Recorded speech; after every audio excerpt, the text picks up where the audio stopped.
Wednesday so far, week August 2024. So far it has been. Come on. Yeah, karibuni sana to another beautiful episode of the Tubonge show, and that's how I feel today, man. Nasikia tu kubonga, you know, trying to beat the vibe ya homa, you know.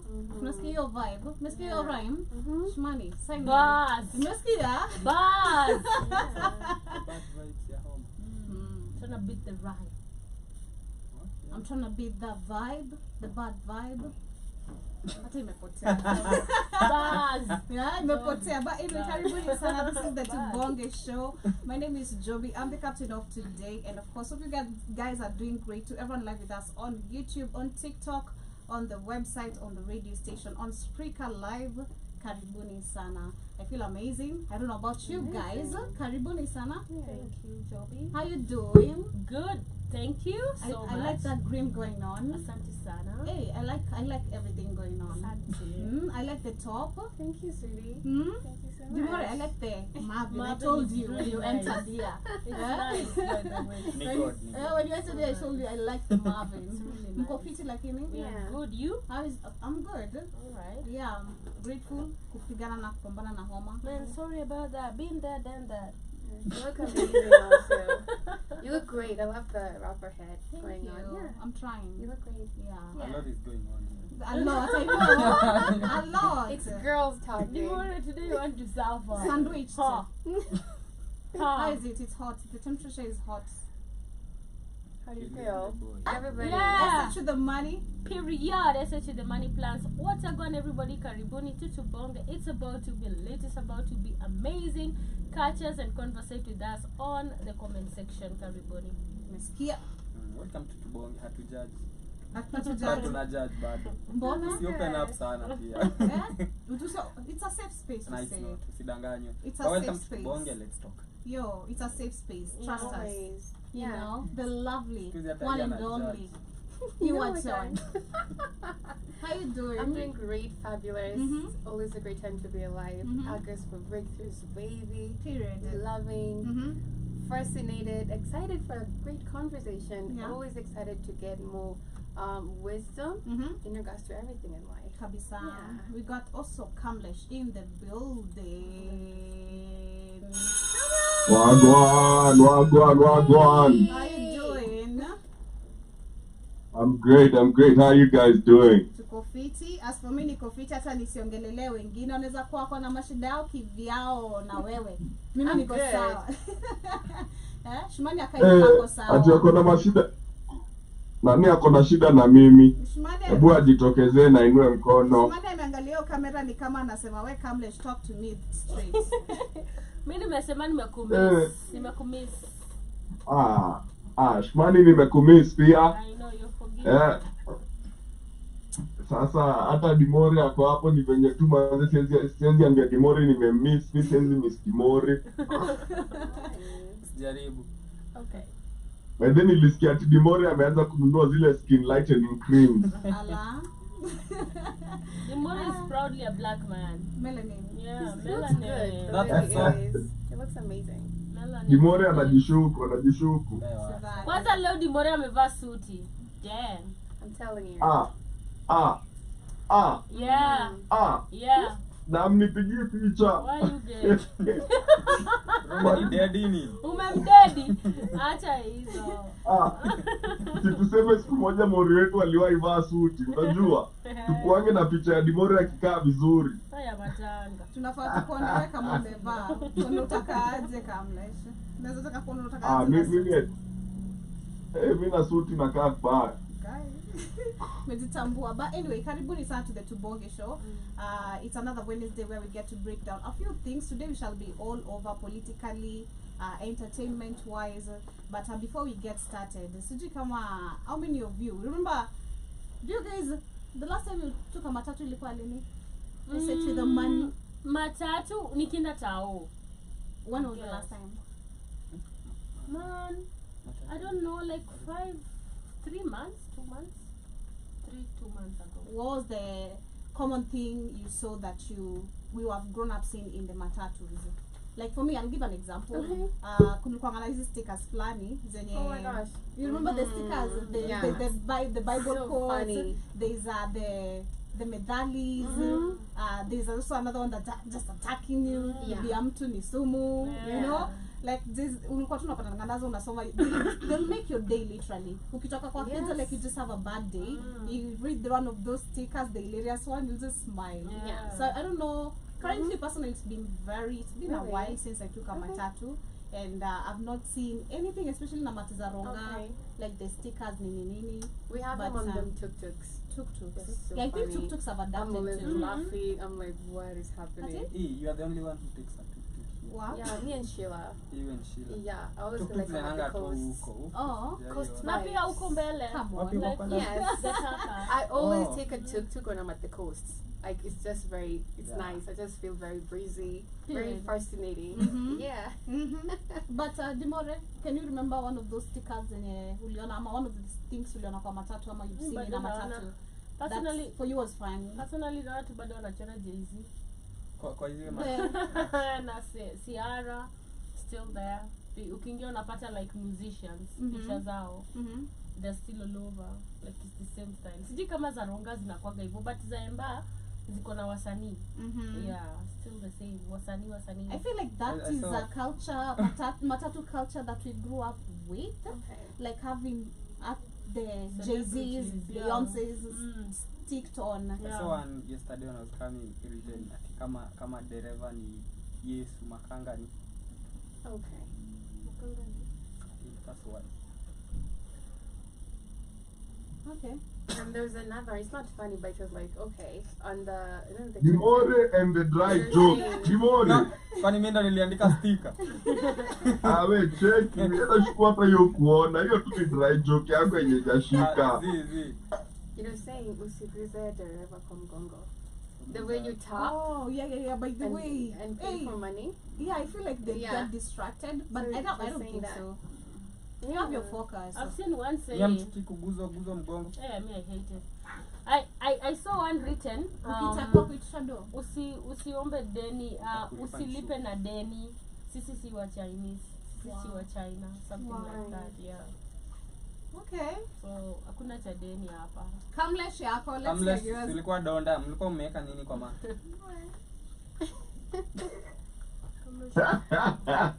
Yetu ilikuwa Dimore hayuko allowed kwa hii matatu. Sifa. Cheki, but the craziest one I've seen. Kwa chini. Tafuta ingine. Anything else? The craziest one I've seen, Ngoja niangalie. usinuke jasho na ukose fare. Wow. Boo. No, that's a crazy one, by the way. Kwanza matatu watu wananukanga tu jasho. Ew. Ew. Yeah. Bro. So a lot, just not good. Nunua Ni maana ka tunaambia hiyo. Haki walai, hata kama ni nini mat ni depressing. No, use some cologne, bro. Why you stinking? So kuna zingine hapa. I know. No, why you I know? know. You know your sweat is conked, bro. Use something. Tafadhali. So How kuna they don't know. I don't know. But Joby. you know I was having a Joby, I problem. get you. Like ushaipatana na msee ananuka jasho hadi uko sure bado hata akiwa maiti atakuwa ananuka jasho. Guy, bro, nah, Una man. suffocate, si ndio? Mi nimepatana na mwingine kwa stairs niko like nah, bra. Hadi ako third floor. Today? Yeah. Wewe ushafika fifth floor na bado Unasikia hiyo scent. smell. Yeah. Imagine That's the sometimes scent. they don't know. Sometimes they don't know, and I always say if you have that type of person, How do every you mean they birthday don't or know? every Kwani week, hawajinosi? you get no. See, so not just see jasho. Sometimes it's their smell. Yeah. You know, everybody has their natural smell. I've had the The other people. smell yenye uniirritate ni ile perfume ya wale Kwani ni mapi inanuka ndani ya tumbo? Hiyo spray yao. Perfume? Mtu Yeah, hawaambie. it's Lee. Uriam. Bana. I've had there people who actually stink because they have a stinking smell of blood. I don't know if it's true. Me, Yeah. I've never met. Me, I can smell. So I always tell you, I can smell They blood. smell blood. It's I not like can they are smell. menstruating. It's even could be a man, Oh. but they Oh, have no. the scent of blood. So, like you're saying, for them they don't feel like they don't smell it, but someone else can tell. Yeah, but you can't. Unajua hata nyumba yako iko na certain smell that you can't Facts. smell. But every visitor akikuja anasikia. Yeah. Anaisikia. Maybe Exactly. it's food, Yeah. maybe it's something. No, it's Just your a certain scent. smell. It's A your certain scent. scent, smell, whatever. Okay. It's your scent. So sometimes we have our natural scent, Mhm. and then we have now scent zenye tuna spray. Yeah, I So get everybody has their own. Unaweza pata Natural. yake, natural yake is not good. So that's why they need to like spray a Perfume, lot. perfume. Exactly. So if they're not used to, only was saying they don't know. I wouldn't know how I smell. But imagine smelling literally. good. It looks, especially men. If only men knew how using literally. It's really sexy. It's so attractive. Like you just smelling nice. Unapita tu kwa dem unanukia fiti. It just good. Yeah. You It know. does. It makes you want to. It makes you want to do it well. Unanukia vizuri anakupea. It makes you wanna what keep. It makes you want to do it well. When you smell good. Just wow. Just wow. But anyway, so Let me read you comments. okay. Kuna Joby, nasema Shmani, Yeah. Shmani, before you read the comments, Yeah. I have some very funny whatever's here. Ya matatu mwingine imeandikwa songea mwenzako, hii sio wheelchair. Another one was written, fare Japanda, you ndio umesota.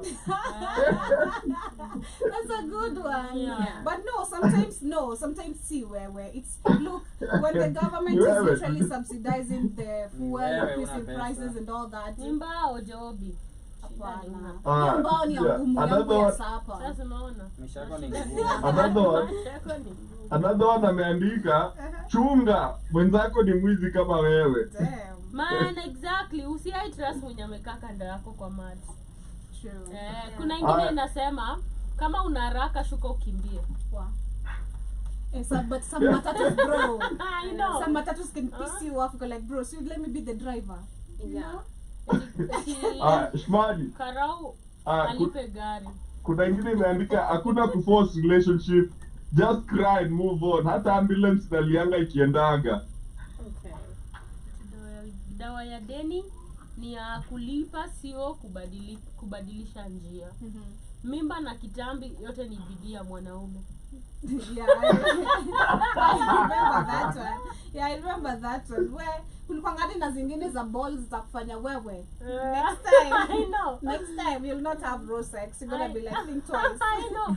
Hii kazi ni ya Mungu. Hii kazi ni ngumu. Tafadhali lipa bila fujo. I know. Because let me tell you, being a conductor is not easy. You have to tolerate people's patience, number one. Smells too. Oh my God. You know, there's people also with their attitude where I tell them they just woke up with a good mood. You wanna just be like, Oh my God. like being a conductor is I don't not want- easy. I don't want to smell your bad butt cheek. It's a fun job, being honest. Yeah. It's really a fun job. For me, I really enjoyed it. You are. Yeah, she did I was a that. conductor.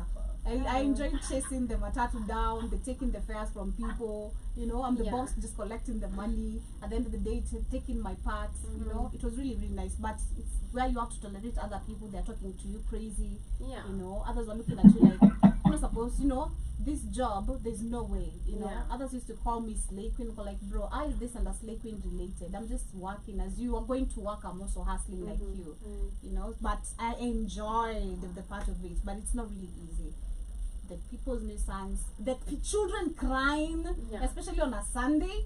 You know, after they're coming from church, Yeah. there's ule ako na mahindi choma, ule ako na juice. They were traumatized by white Jesus. This crackers God, mama. Yeah. It's crazy, but I relate with that one, Sana. Yeah. You know, I really do. But I want to read another one I saw here online. That's why I came up with that conversation. This one is customer rules. Okay. It says number 1, do not throw rubbish in the vehicle, which actually personally do support Sana. I feel like people do always feel they can go littering on the matatus anyhow. And I'm people, number 1. I always used to do that a lot. Okay. Till I came to realize, hey, this is so wrong. You know, you just leaving trash, the car, you found it clean, you know. So okay, booking yeah, the traveling buses does make sense as much as they do have the trash bin. But sometimes unakwanga, I don't know. Travel usiku. I don't know if you guys The whole always night. when you're traveling, especially these buses, I don't know if you guys have bumped into that. There's always that group of people, especially if they're family, watajeka hata dustbin kwao. Sasa ni watu mmekaa huko nyuma, like you'll have to walk all the way to sijui seat number fulani where you can go throw your shit. So instead you just put it there, you know. So I do support that. Do not throw rubbish in the vehicle. Second, Outside, yeah. when the car is moving, when the matatu is moving. Because it's also literary. Moving, Yeah, stopping. Yeah, done later. But I've also seen one that relates to that. Wanasema kutupa takataka ni 300. Wow. That's like every time, So when you don't throw, litter. 300 is for Yeah. washing People the litter, car. don't give a shit about how they live or what they live around. That's fact. I can't stand filthy Me places. too. And I also see another one. The second one, they are saying, do not ask unnecessary questions. Like what now? Hapa tumefika Kericho. Oh my, that's so obvious, man. Funny, you know. But come on, if you Nilisikia story. Uliona? you know, Umse TikTok ameshinda ameuliza dereva tumefika Kericho. Tumefika every 5 minutes. Yenye alikuwa ameambiwa wakifika Kericho ameze dawa. Oh. I don't know. Zee, like alikuwa ameambiwa sijui akifika Kericho. Anauliza kufika Kericho. Then dereva akapita so akafika sijui wapi Kisumu ama. Wakaanza tumefika Kericho, hata tumeshapita Kericho. So but the driver was guilty, akaona amrudishe Kericho. Maybe alikuwa anataka kubai kitu. Kumbe ni kumeza Sasa venye dawa. alimrudisha Kericho akasema, "Oh, niliambiwa nikifika Kericho nimeze dawa." Wow. Me could again more, and then he has this Luo accent. So now, who's the dumb one here? yeah. Who's the dumb one? The driver. The driver was just looking out for the I passenger. know. Yeah. Then labda msee anafikia Kericho nimempitisha.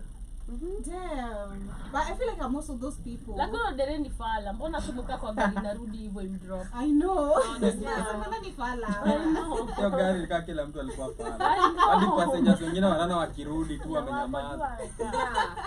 That's crazy and a funny one. But I feel like I'm one of those people. Me, if I'm going to somewhere I don't know, I've never been, I'm go and then I'm kiuliza every stage.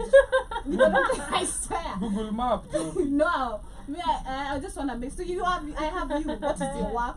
So your work is to alight people where they're supposed to be alighted. Wewe ngoja sasa siku. So you're supposed to tell me. Unapanga kusema shukisha alafu inakataa kutoka. Maskisi. Na umeshout. Hapana. Imagine mimi ndo nikiuliza. Kisa dele. Na uko nyuma. I know. Ni ule. But also me naulizaga. Sindio? Like I keep on asking or looking at the town. Nakugana. Lakini shauri kama kuna Yeah, watu for peana new credit. places, especially if I'm going Kama kuna watu alone. peangi credit. The person who came up with the idea of Total petrol stations kuandikwa jina hapo Yeah, chini. yeah. Hizo vitu usaidia. I know. Total, Mlolongo, Total. Kama si Total. I know. Watu You wengi can't wamepotea. know. Hata Yeah. police stations. Yeah, police stations pia. Police station on stages do Exactly, help. yeah. You know, even roundabouts. Roundabout? Yeah. Yeah. Roundabouts do Yeah. help. Like ukiambiwa shukia kama let's say place kama Bomas. Bomas. Or under the bridge. Halijaandikwa? Not really Bomas. I wanna give the Kayole Junction. You know Kayole Junction? If you know Kayole Junction. Apo roundabout like that helps. Rounder. Even stores. Rounder. Yeah. Yeah. Stores too. Yeah. Mi Yeah. kwanza Supermarkets. mi kwanza nikienda naangalianga store na because kwa maduka nakunga maandika jina tao hapo utapata siji nani wa Juma alafu unapata they've written the name of the Wakiari town. and Sons. I know, and then hapo chini imeandikwa Clubs too. imeandikwa Like Kilimani. Jane George. Yeah. George Jane. Clubs Jane too. George. Like down here, there's Yeah. a Jane Clubs George. too. Down here. Yeah. Just after, also the office. What does Walai. Tina enjoy to do? It's a hardware. Oh wow. Oh, this one. Yeah. Wameandika Jane George alafu kaandika Rongai. No, but it's just like Jane George. I've With never the even husband seen and the that. wife. Yo, watu wasikuwa wanabaya. Okay, on the cupboard. is that? On the parking lot. What do you mean? No, like the husband is called George, Oh. and then the wife maybe we're just thinking That's of lack Jane. of creativity. Sasa waite Jijo. Jane George. Jijo hardware. I think it's that word. Yeah. Clubs too do help. Wanaandikaga? Clubs do help. Ukiangalia places kama Mombasa Road, there's a lot of clubs. So let's ukiambiwa shukishwa karibu na tunnel, ukivuka hii side nyingine, But unajua kuna- Signboards also. yeah, Signboards. signboards, yeah. Kwanza Yeah, but- shule, signboards za shule zinakwanga zimesaidia sana. Mostly in places you don't know, if you're traveling to a new town, utapata signboards are already on the roads most times. So you'll know, oh, I'm in Marsabit, because you'll see something, Yeah. PO box, Marsabit, and then you'll tell like, I'm in Marsabit here. Malls too. Pia surrounding. Malls. Katu mali kumekauka wakina juu 100%. Supermarkets. Yeah. Stages of Ndudhi. Zimekwanga zimeandikwa stage na jina. Tambo sijui shukisho sijui place fulani utaona watu wa Ndudhi. Yeah. And there's a lot of things that actually do help people to move around, you know. Yeah. But the worst is talking to someone, asking for direction, then they don't talk to you. That's the worst Really? experience I've Wanakatana had. kuongea. Me, I've had that experience. So ever since. Why? I've not They might not know where the fuck you going at anyway. They might not know shit. I hate getting directions. No, I think I gave that They story usually don't know shit. Kamlesh, I think ilikuwa kwa Black Kings. I went to approach this guy asking for direction. Yeah. I think I was going for a job interview. Then I tapped this guy. I'm like, hey, guy, where can I take cars to go, you know, the bus to go this and this. This guy just looked at me, never responded to me. No, Yeah. but he didn't even try, give me Like any a sign. Alikuwa na gembugu. No, he just Right. looked at me Alikujibu with an kimoyomoyo. angry face. He had an angry face, Nico, like, Or bro. maybe he was not. I was just like, Because the way they're like telling you, I cannot hear what you're saying. Yeah. Not like that. The sign of the way. ever since, trust me, Stop I'm there. always scared because I'm like, hey, I don't know who I'm approaching. Yeah. Just go to the guards. Dimori Yeah, I'll Dimori amesema ulizidiwa kimoyomoyo. Or maybe he wasn't feeling No, like it. but he didn't even make a move, gesture, trying to tell me, communicate. He just looked I at me think like, that guy had a bad day. I think so. Alikupea tu silent treatment. I think He had so, a bad alive. day. It was Yeah. either he had a bad day or something. The ones also who lie. Yeah. Unaambia ni huko ajui hata nakupointia Oh tu. my god. No. And But- there's so but- much but confidence. naelewa, sometimes it Go happens. Kuna straight. Go time- straight. And they're so confident. I understand that guy. Why? Kuna time nikiwa form 2 Oh my god, they are Shai liars. kasirisha, we angered my dad. Hakutuongelesha for 3 days, Wow. all of us.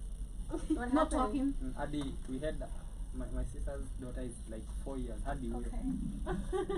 Okay, I feel like that is so normal. Normal, like amenyamaza hivi for 3 days. Yo, Haongeangi na my mtu. dad could not even To talk to me anybody. like a man. No. He's Nobody. just chilling.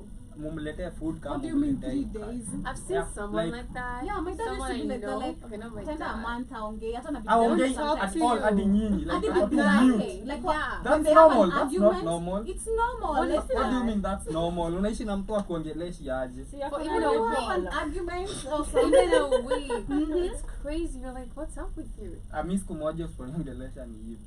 Yeah. The guys. whole day umenyamaza. Oh my The god, whole this day. class hainijaribu. The Because whole maybe day. I will keep quiet the same way you I kept hold- I quiet. know. Yeah. Reciprocation. I used to have my roommate who'd keep quiet for 3 weeks. Wake up in the morning, I cook, and she doesn't talk for 3 weeks. And then The one one day was she depressed? one day she just wakes up and she's like, "Hi, Shmani," as if yesterday we were okay. Like I was Crazy wondering all the motherfucker. time, like what is wrong? Nakuta imbari ya mgongo nione kama. And then one time she tells me, I never want to be bothered. That's just, and then I learned. And she was like, you always know Nah. because she told me it's good I've not been like questioning and asking her, why are you quiet? Why? What is wrong? And so I was just like, oh, it's a thing now. When you feel better, come talk to me. She wakes up like, good morning, tunakula. I'm like, what the hell is wrong with She's you? excited. Yes, like You like dealing with a you okay dealing with a yesterday. dingbat.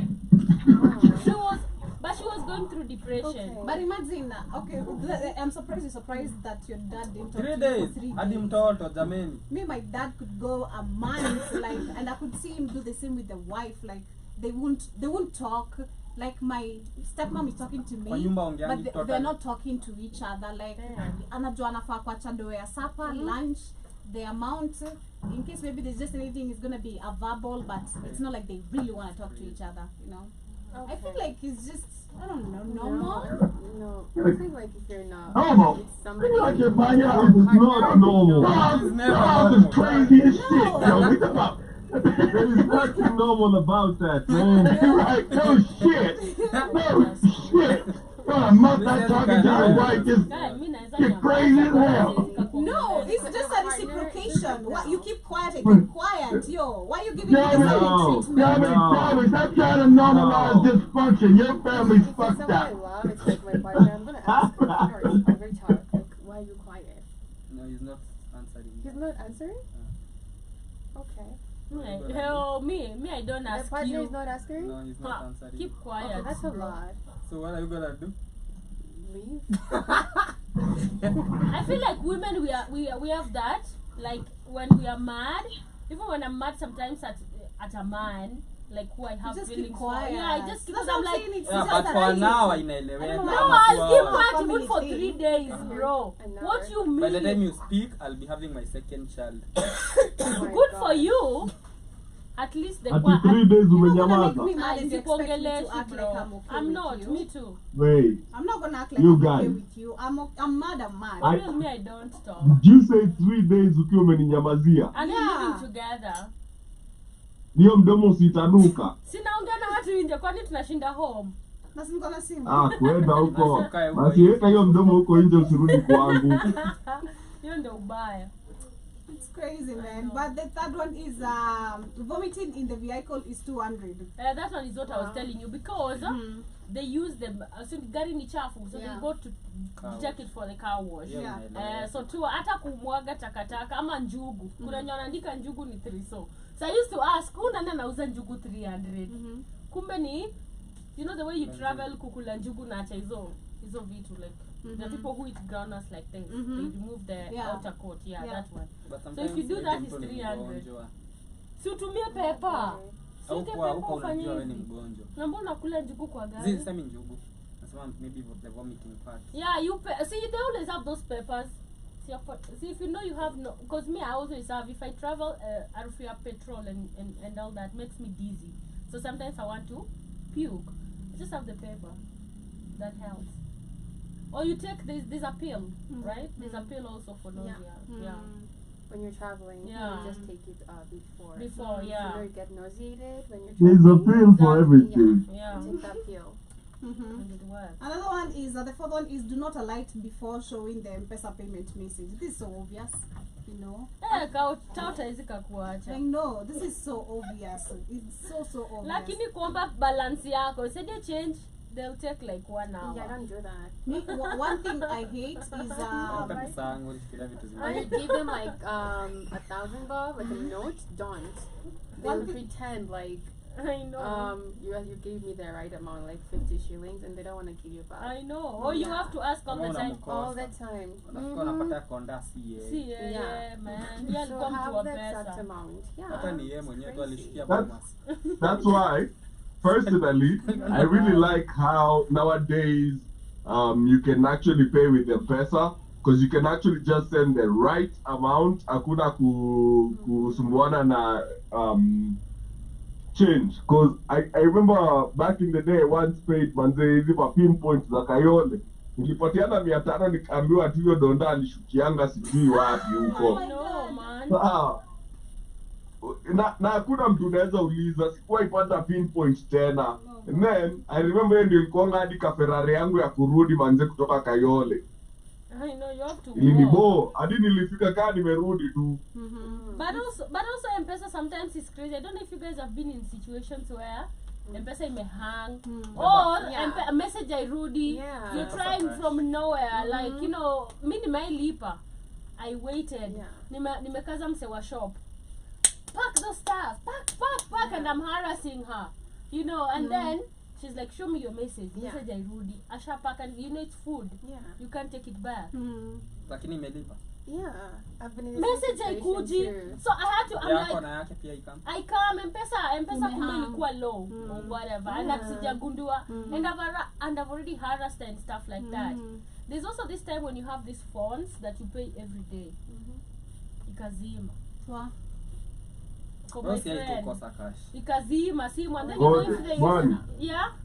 Man, ushaikuwa na simu ya mkopa. See, that's what I'm saying. A Wow. friend of mine. Oh, ajalipia ikazi. Oh, So ilikuwa ni kuhudumia. alisahau. So alisahau akulipa hiyo siku. So you pay them daily. Sasa shafika kwa match, you're supposed to Yaani pay, alisahau right? 70. Phone ikaenda. Sometimes it's not even about them and I think like alisahau to like it's a daily thing pa kunachoka. Sasa phone ikazima. And you know you have to access Wi-Fi which is not in the car to pay for that money. So he's stuck. And then the boy And then conductor unajua kani dem at least he can reason with you. If he's a man and a man, it becomes a problem. Ilibidi amekatia dem ako kando yake. Wow. Then kuwe fair. Ilibidi ambaye ni aje? Alikuwa ananiambia Kweli haraka. nilikuwa nafikia nimkatie ama tu nimwambie ukweli. And then I asked like what how confident did you get, because now you know the So only you reason convinced and you were her. just seated like, you know, people don't like talking to each other kwa much. So sometimes mmenyamaza, tushafika time ya kulipa fare, unaona simu yako imezima, ndio sasa unaanza by the way in the middle of the journey. No, but she paid for him. Okay. Yeah, she paid for him. One of the things I hate about matatus ama watu wanalipa in cash is ule anaingia na ana pesa enough. Umeambiwa gari ni 50 bob, alafu unaingia na 30 bob. Yeah. Alafu mnaanza kubishana na makanga. You make the makanga look like he's a stupid person. I really hate that. So you always feel pity for them. You wanna pay. Yeah. You really have the amount you wanna pay for them, but you're like, But they you know. really, Some know they're like, yeah. I'm just gonna play this card. You know? But you know it works all the time. Kuna unajua when ukiingia kwa mat Joby, kuna wenye wanalipa the same distance 40 na unalipaga 50. That's a fact. All the time. Yeah. True. And they not akuja niko na hiyo 40 and I think that is why that came from. That is where it came from, because kuna anasema kusimama ni 80. Yeah. Yeah. Did you I've know, seen and that. stuff like that. Ama Yeah. wewe chukua 40. Yeah, or 70. Kusimama And paka you're wrong paying is not the 100. same. Yeah. Wow. Ukisimama ni cheaper. It's cheaper. You've never known? No. Yeah. I also realized that. I also was like, realized. Oh my gosh. Okay, mama, you pay cheaper. When the bus is full. When the bus is full, Yeah. exactly. Wow. But by the way makondo kwa wasawafiti. Hata unaweza kaa una do ukijibonga watakubeba. I Wanakubeba, know. If you talk to them exactly. nicely, I feel like kama uko na 30 bob, ongelesha msee before you you know you bought the bus. You know, say I have this amount. Achana mat kwa hizi Sifiki bay, but I really want to get to where I'm going, you know. Some people do have humanity in them, na watakusaidia. Kuna Most makanga they people don't have. give up. Yeah, kuna makangas, wewe. Yes, shida yangu bro. If you've met Yeah. But I feel Oh my like God, if yeah. you act, They're I feel like robots. everybody has that small humanity in them. hey, kuna Some makanga don't. wio But bro. I think everybody does. But some don't, honestly.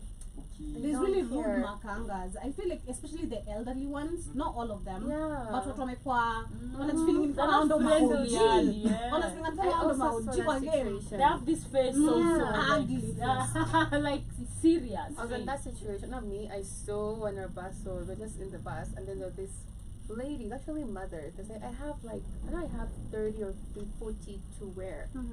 Wakiwa ndani ama nje. They're outside. They wanted to basically board the bus. They refused. They're like, no, and then they're like, they were kind of talking bad about them. Yeah. Yeah, they always talk back. Wanafikirianga ni kama mtu ana pretend. Yeah. Eti Yeah. wale wamezoea anachofanya hana pesa. Exactly. Niko like, man, if you just try fit yourself in someone's Pia usione situation. mara mbili bana. But I've also seen in Embakasi, kama una friend unakuwa out.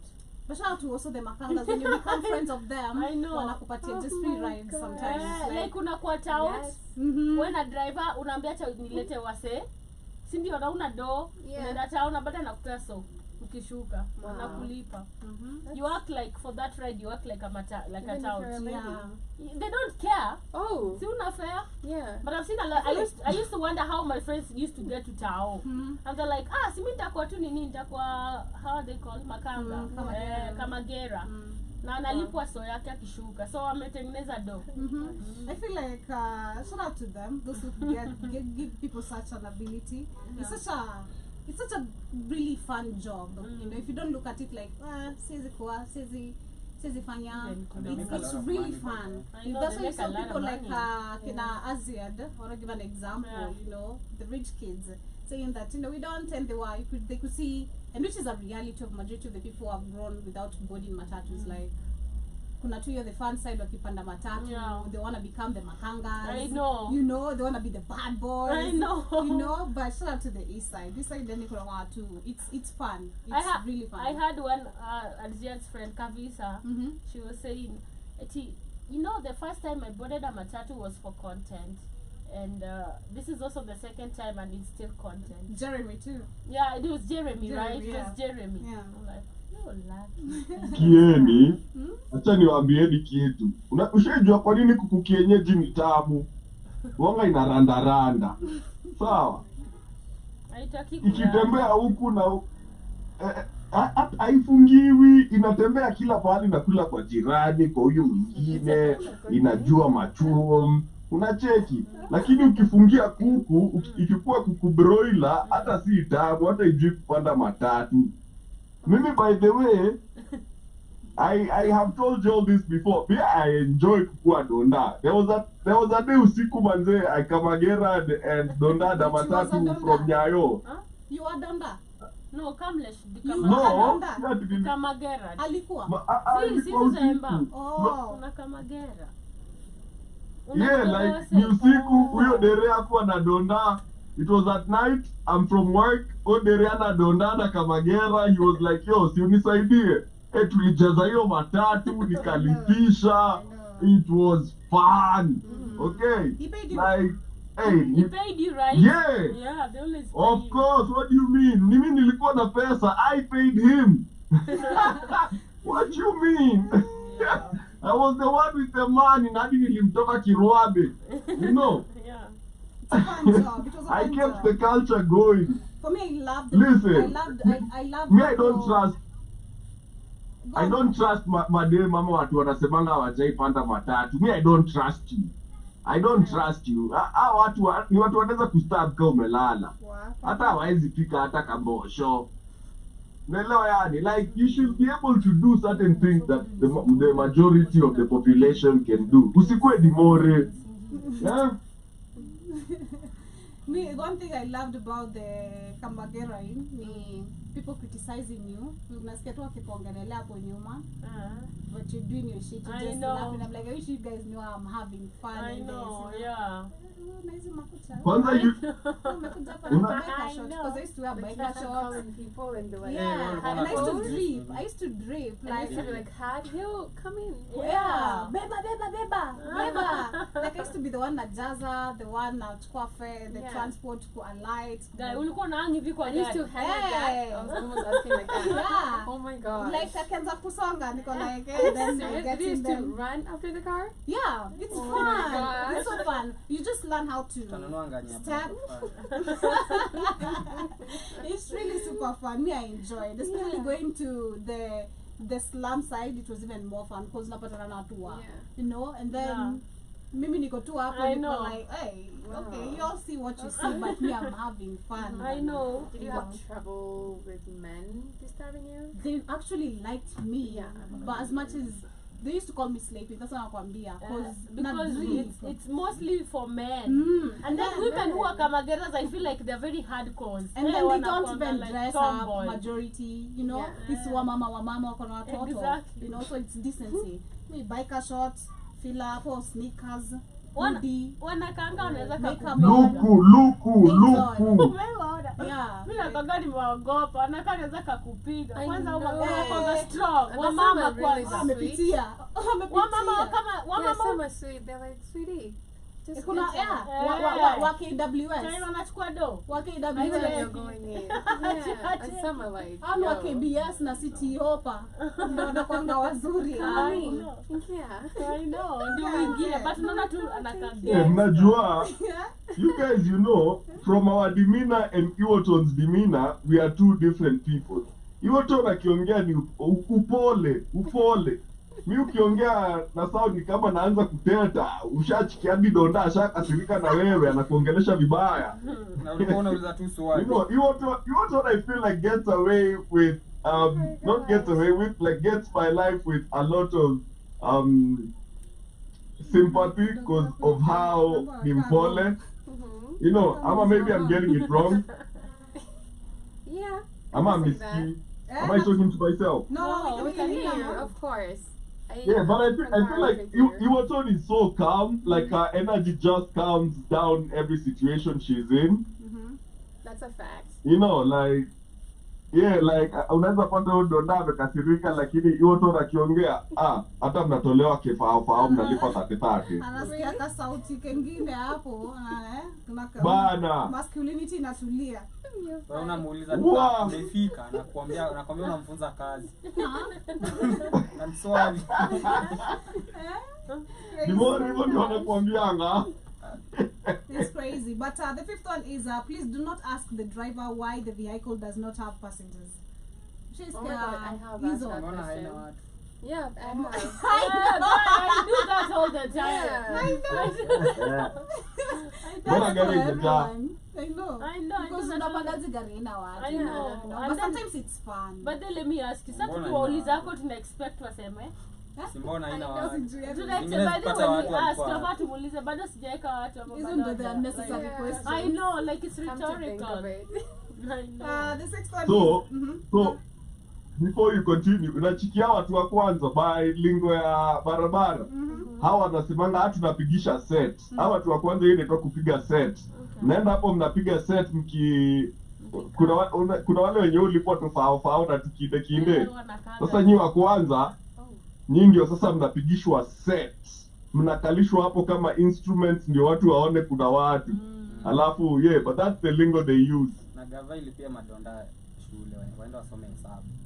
Semanga watatu ijae na iko na haina mtu. I know. Like it's a 42 seater. I think Watatu it's a ijae. thing they do to make you like. Watu wawili. Mtu Or mmoja board mmoja the cars. mwisho, and then you find It's like you're empty. 3 people. I know. Tukitoka. I know. Yeah, and Said. like, why you Niko why are set, you huh? all Yeah, ndio going? Kamlesh anasema. Why are you lighting? I You- know. Guys are coming. Ndio unatoka kama moja moja. Inakanga betrayal. Moja- Bro tumekaa na wewe time yote alafu unashuka. And then imagine nakuongelea shimi, I always know because they're always in their zone and they don't talk to They don't people. talk. Yeah. Sasa wanakuanga na wasiwasi. Ukiingia kwa gari wale mtu ako na wasiwasi. Yeah. Uko tu hivi. Angalia. Oh my I God. know, The it's sixth crazy. one is do not ask the driver which number to send. The number is already provided. Hapana. Not- You not have to always. ask I because know. you might alafu I anakwambia know. nani kwamba hapo hiyo namba ifanye Wanakuongelesha na ana vibaya.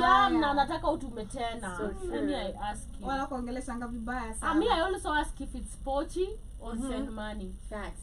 I think there's one we met. You Because remember? nowadays if you say you can send to pochi and then you can send to send money and then he'll tell you ni pochi ya biashara. Yeah, So that's true. It's crazy. Yeah, Yeah, usiulize namba kwanza iko when it wapi. comes to money, nobody wants to pay double fare. I know. Right. And probably sometimes you're on a budget. Manze. I know. Na labda mali unaenda hiyo ndo fair. Hiyo ndo fair, exactly. I know. Man, it's crazy. The last one is do not call me Ras. Call me Gangman. Okay. Ati gunman. Gangman. Oh my Oh my god. gosh. Gangman. Gunman whooping star. Amesema asitwe mrasta. Listen, mimi kama mtu wako na dredi. Uh-huh. Okay, usiniite ras by the way. Why not? Siwe ni ras. Usiniite ras. Why do you How guys did not you don't it? like that name? Kwa sababu it makes everybody feel like they know you. Like, hey, niaje ras. It's like, This ras is just your hair. It's not a big Yeah. deal. It's really not a big It's just a but hairstyle. it breeds familiarity.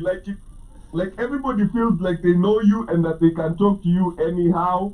Like, I feel like niaje it ras also comes with the kitu. You know, like perspective of a it's Rasta like man, how they are, it's like me to say lifestyle and stuff. it's like see listen, it's like when guys whistle at women, right? It's disrespectful, but all they're trying to do is get your attention.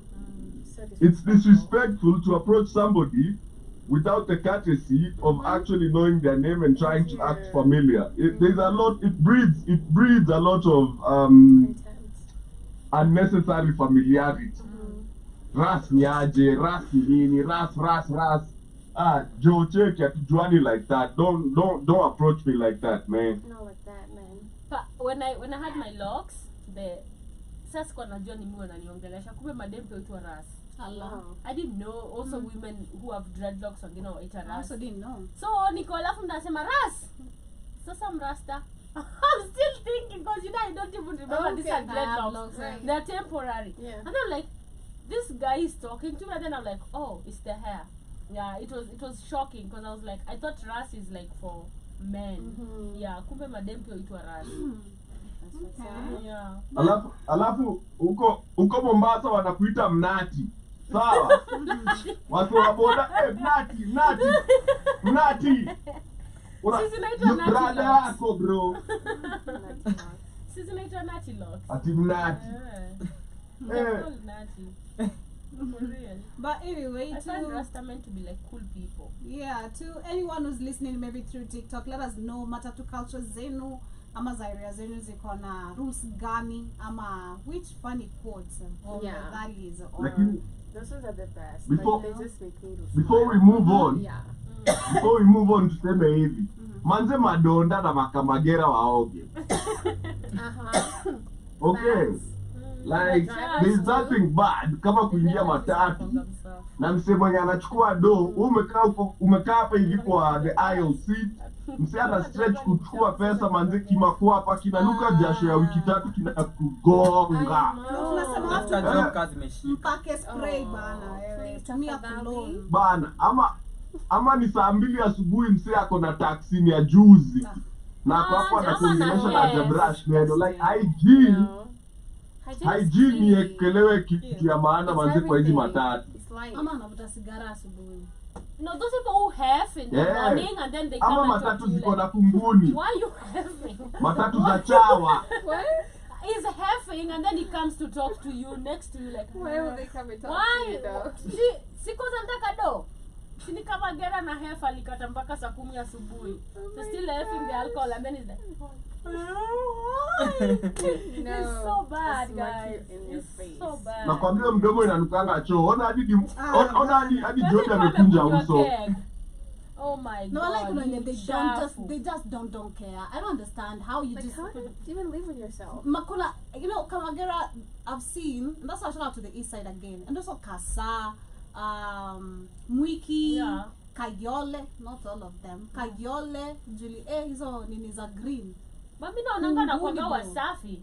Umo, shout out to Umo, say what? Zinaitwa Lakini, forward. I Zinaitwa feel like forward. kwanza wale Forward. wanasimamanga Yeah, chawa wanavanga forward. vizuri kwa stage ya Yes. Emba. Mimi niliambiwa niko na forward Okay. kama ya forward. wewe. Mimi nimeona stage ya Emba, they're really clean. Kwanza in town, follow archives. They're really clean. Joby ati nini? Hadi It's been a niko- while since I've seen a towel who's not clean. kwanza Ulimpiga? nimeona. For a minute. I've seen Or maybe Emba. it's because we don't use them that much. But it's I been don't a know, while. mimi nilikuwa naona ni wasafi. Hadi siku hizi watu wana confuse wako like, uni tout kweli. Like it's Some really, they're really even look attractive. good. Oh my Watakufanya God. na Some name. look good. When they look good. good, hata akikuita uko like, hey, naweza panda gari. Some yangu. really I look know. good. No? Like, I know, what's mwingine anakaa happening? mwizi. I'm so Ni confused. kama mshafika hiyo base. Kwanza kuna mabling. I know. Na Na silver 20. au hapo ukienda Uruma hizi huko OTC hapo. Yeah. OTC. I Mimi naogopa know. gari za OTC. I I Unaogopa swear. kulipa na M-Pesa. Hata naogopa Wanaweza ku- kuibia labda pesa iko kwa utafika. Bro, M-Pesa. toa silver, eka kwa Wow. mfuko. Yeah. Simu, aidha toa cash. Bro, Wewe toa cash. uko na simu aje na unaenda Ikiwezekana achewe mtu wa ati M-Pesa. uko na iPhone. Bro, utafuatwa. I know. Na ukue Unashuka na wao. cheki na si ati cash tu. Ukue ni cash exact. Si cash unarudishiwa pesa. Unarudishiwa change Exact mingi. money. Mtu- Yeah. Kibaki na mbao sitalia. OTC Kibaki ni na kubaya. phone. I don't know. I Yeah. think we should have a east side experience like I know. Kwanza za nganya. I really miss the experience of just the people. Kwanza za nganya. Tabiani tu mbovu mbovu, I've yani seen watu that wako na one tabia town. Just mbovu. like what? They call you out if you don't say hi back. Yeah, and You're they like, they what's call the you problem? names. Yeah. That's just there. I think it's a culture na watu wa Ndudhi. There's this guy here. By the way, we should tunafaa tupeleke hii umoja. No, Umo, Yeah, hii Kayole. atakuwa na anxiety. Na Tupeleke Sheila. Kayole, tumlete Na Sheila, Bakasi, Sheila atakuwa na anxiety. tumlete umoja, I tumpeleke can handle it. Yeah? There's tumlete everywhere that is Eastlands. There's this guy who Yeah. is in charge of this association, the Nganya. He actually told us if we want like to have like a trip or an interview and Yeah. stuff, we Oh. can actually do it. Yeah. Yeah, he said anytime we want, we just call him. We're gonna do that. Yeah. We should just organize. Mr. Black of Fire left, but we're gonna do that. Yeah. I feel like that should be that's gonna be a good experience. This is what Alright. to just film Yeah, and anasema everything. na Nganya na kila kitu. Ah, Yeah, he's in nice. charge of those Nganyas. Nice. So like anytime you want, huh? Marble? No, I don't know his name. Anakwanga ni wale wa boys. Sometimes anakujanga kubai jaba wa used to interview people, and he was like, "You guys don't want an interview with like, Okay. matatus and, Okay. and stuff because I can organize and stuff like Nice. that." Yeah. That'd be Nice. nice. So check Yeah. on Should go to Kayole, Umoja. I see him all the time kwa barabara. Wakwangi, So I'll just find akukwangi na issue ya like the matatu za places zingine zikienda place zingine. Nayo. Si ndio? There's an issue. Like let's say the Rongai culture matatu if they go to Kayole, there's an issue or Umoja. Like there's always that war between the two. I don't know why. I've never Yeah. understood. there's always that. Yeah, lazima for it to do that, lazima kwanza ichenjiwe sako na ichenjiwe jina. Okay, that's why kitambo before Rongai was dethroned as the mecca of matatu, sadly, matatu za Rongai zilikuwa zikibit ndio zinakuja area zingine za Nairobi. Like you'd find a former Rongai matatu now going to Umoja or going to Buruburu or going to Embakasi. With a different But now it's vice versa. Like I remember there was a time walikuwa nasema BBB inafaa change route ikuwe ni ya 58. You know, but then ikapelekwa record ikarudishwa tena Rongai. But yeah, it's a very big issue. Actually, I remember one time back when I was living in Umo, kuna Embasava iliwahi chomwa sababu ya kupitia Manyanja Road. Ilichomwa na watu wa forward. I think I remember that. Man, I really don't understand. You see, we just embrace the culture. And then it gets No. conversation They have to respect roots. Shmani, they have to respect the roots. You don't fly somebody else's roots because that's their bread and butter. You just can't come invade route yangu na respect route yako, sijakuja kukuletea competition kwa route yako. You get? Like ujaona forward ikikuja Embakasi, kuserve Embakasi. So Embasava zisiingie 1960. Ndio maana ni za Embakasi. Ndio maana you get? So those unwritten street rules apply. But I think because they register when you get to that route, or there's a circle somewhere that is in charge of, you know, exactly the matatu. So you have to register there. You remember Jamal is in charge of that, was in charge of the matatu circle and stuff like that. Yeah, so you register with that and the routes and everything.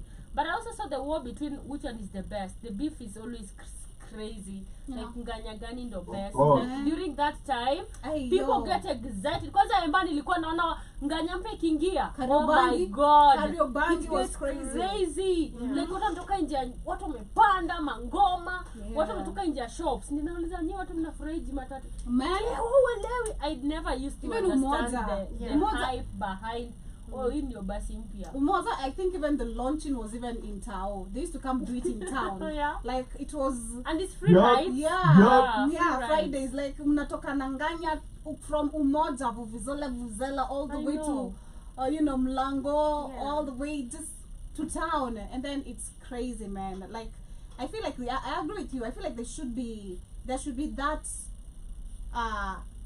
space to allow other matatu from other places to actually have that, cultural experience. Like let's say kama nje imefungwa na ndio the only alternative. Remember stapitia Umoja sasa eti kwa sababu mimi wa Rongai. I feel like that there should be an understanding created, to avoid that. And I don't know where it comes from, because this is not even tribalistic. This is nothing to do with tribe. No. It's bad, Job. Ni pesa. So let me tell you. Listen, let me tell you how the Dondas and I feel like you know this. Unachikia watu wa kupanda kushuka. Hapo ndio madonda ukulia. Sawa. So let's assume I deviate my route na nipitie route ya wenyewe. Naweza okota watu wa kupanda kushuka hizi stage ndogo ndogo au kifao. Hapo ndio madonda ukulia pesa ya juu. Hii pesa yenye anaweka. So when the others do that, wana reduce pesa ya madonda wa hiyo route. Because atarudi kwa route yake na bado atabeba hizo stage ndogo ndogo. So amekuja kukulia kwako na anaenda kukulia kwake. So that's why you see the restrictiveness with them allowing other circles to pass on routes where they are not allowed. Ndio maana wezi ona ati matatu ya Thika Road imepitia ati Jogoo Road ndio iende ikapite aje ndio ifike Thika Road. Itashika tu Thika Road one time ikienda na route yake. Because it's not like they can't, they can avoid traffic, but it's the laws it's the unwritten street agreements of these matatu touts na makamagera. Alafu pia makamagera wanajua zile matatu zenye zo wakanja. Hadi wataambia watu, unapata makamagera, they have their own people where they're like, ngoja kuna gari na kaa. ndio Napiga wanajaza simu. wanalipwa na hiyo gari. So gari new utapata hawaishughulikii unless they have an agreement na hawa watu. So it's pretty hard, like the street politics ndio zina prevent hii kitu, and the street politics ni basically tu venye watu wanakula tu. It's all that ka 20 bob, that ka 30 bob ya kushukisha hizo states on the way. That's how most of these dondas make money. Well, Probably the circles have also rules and regulations for their routes, so you have to adhere. I guess that is what runs Then let's say- Galigine from coming to your route, and maybe the circles have this circle from Rogai has his own rules that nobody can actually. If you pass, it's illegal, and if you pass without communication or what, because if there is blockage of the road, meaning everybody's gonna use the other road, so everybody can pass through it, right? But if it is just okay and you're trying to get it, feel like it's illegal because you're messing with somebody's paper. So at the end of the day, they'll come for you. But I feel like, let's say with what we're trying to say, if we execute it, it should be allowed. Kama tunaenda as a group, tunaenda na Materongai city, tunaenda kubeba beba. We're going to experience to Sika Yole. We should be able to park our matatu somewhere, you know, Then that has to be hired. without sindo hiyo, Yeah. yeah, exactly. Yeah, that can you be know, organized. without having watu wa Kayole coming to say, hey, Materongai inafanya nini No, hapa? Sinaja hired. See, you know, people hire these nganyas. You've Yeah. never seen for road trips, for That's what, and I'm trying stuff. actually. That's my. Yeah. I'm trying to cause shule for us we never used school bus. Shida ni We kubeba always kwa used to hire matatus kubeba nganya. Okay. Yeah, so Hata I remember us kubali parking kushahaya. standing kila mahali.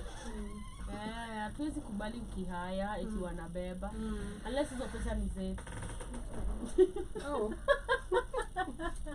To get out Right. and stuff, exactly. But anyway, as we get to move on to the main conversation, But that's Joby, if we do it like that, just interact. If we like hire, we're not getting the Ghana experience. We're not gonna see venye unapeana pesa, venye unaongeleshana. Yeah. We're not gonna see the Yeah, high because exactly. ni sisi tu. Yeah. You get, That's the so point, we're not yeah. gonna get the whole experience even if we want to film it. It's I gonna guess. just give us just having fun. It's not literally experiencing the whole matatu culture. But we're gonna see how we're gonna move around it. So Yeah. we'll figure out a way of how we can even tap to Wakayole, Umoja, and all that, all around. But to the next conversation, which is also our main conversation, it's about female genital mutilation. And sadly, this is a topic that, again, I always personally say we should not be debating in 2024. Like, we should not be having this topic today, like what is happening to young women, to women today who have gone through such an experience, and the untold stories. Because it was just a few months, Dimore, we were discussing about, I think it was Gambia. Yeah, they were to pass the bill, which had been they passed. No, they didn't. They didn't. I'm not sure. No, they Let me didn't. check. Kindly confirm. They didn't. I remember actually, the court, I think, the High Court of Gambia, Ilikata, say that this bill shall not be passed. But they were to introduce the system again. Which has only been banned for 6 years. 5 years. Yeah. So, no, 15 years. No, it was banned in 2015. Yeah. So So in 2014, FGM was legal. yeah. So it's crazy. In some parts of Kenya, we know that it's still very active. In some parts of Somali, especially for them, Ethiopia, Djibouti, Tigray. Masai? I'm not sure about Masai. Yeah, but the northern part of Kenya. In Kenya. Mm-hmm. Yeah, I was actually talking to a certain lady who runs a small CBO in the Masai land. And she was telling me that right now, most of those girls are not even forced to. They want it themselves. Like Yeah, they it's- still practice. I had it's- Masai here. Like they are so indoctrinated into it that you see the early marriages that we talk about, the Yeah. forced early marriages. So she was telling me for most of them it's not even forced. So when I was looking at the case of Gambia, and we were discussing this before we started, when I was looking at the case of Gambia, I saw there were some activists, right, who are actually trying to fight the system being brought back, and then we have some goofy parliamentarians who want the bill to be passed. So if you try to look at the group of people who are trying to fight against this, you'll find it's a really small group of people, because I do understand the big part of the members of parliament, they're trying to go with the indoctrination, which majority are not willingly ready to fight. Because I might be willing to bring you change, trying to educate you about change, but it also depends on you. Are you willing to get educated, you know, pass the same information to your children, make them avoid this, or are you willing to be stuck there? So when I was looking at the case of Gambia, I remember it said there's some people who are actually who think the activists are the dumbest people because of trying to fight for their rights, you know, which is fighting this cultural behavior that is still being very practiced.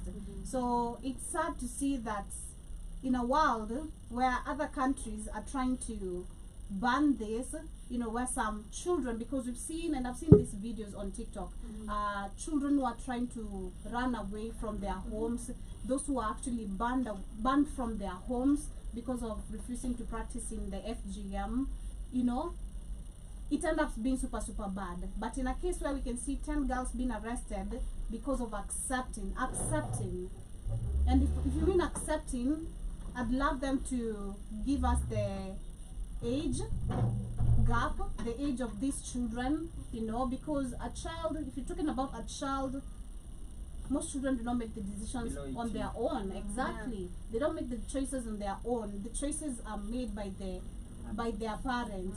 So let me read the article, and as I get you guys reviews on the whole thing, FGM, and how it should be worked on in Africa. So they're saying that 10 girls have been arrested in Meru for accepting to undergo the FGM, and this is which has been outlawed in Kenya since 2001, and which is a lie, because this has been very active.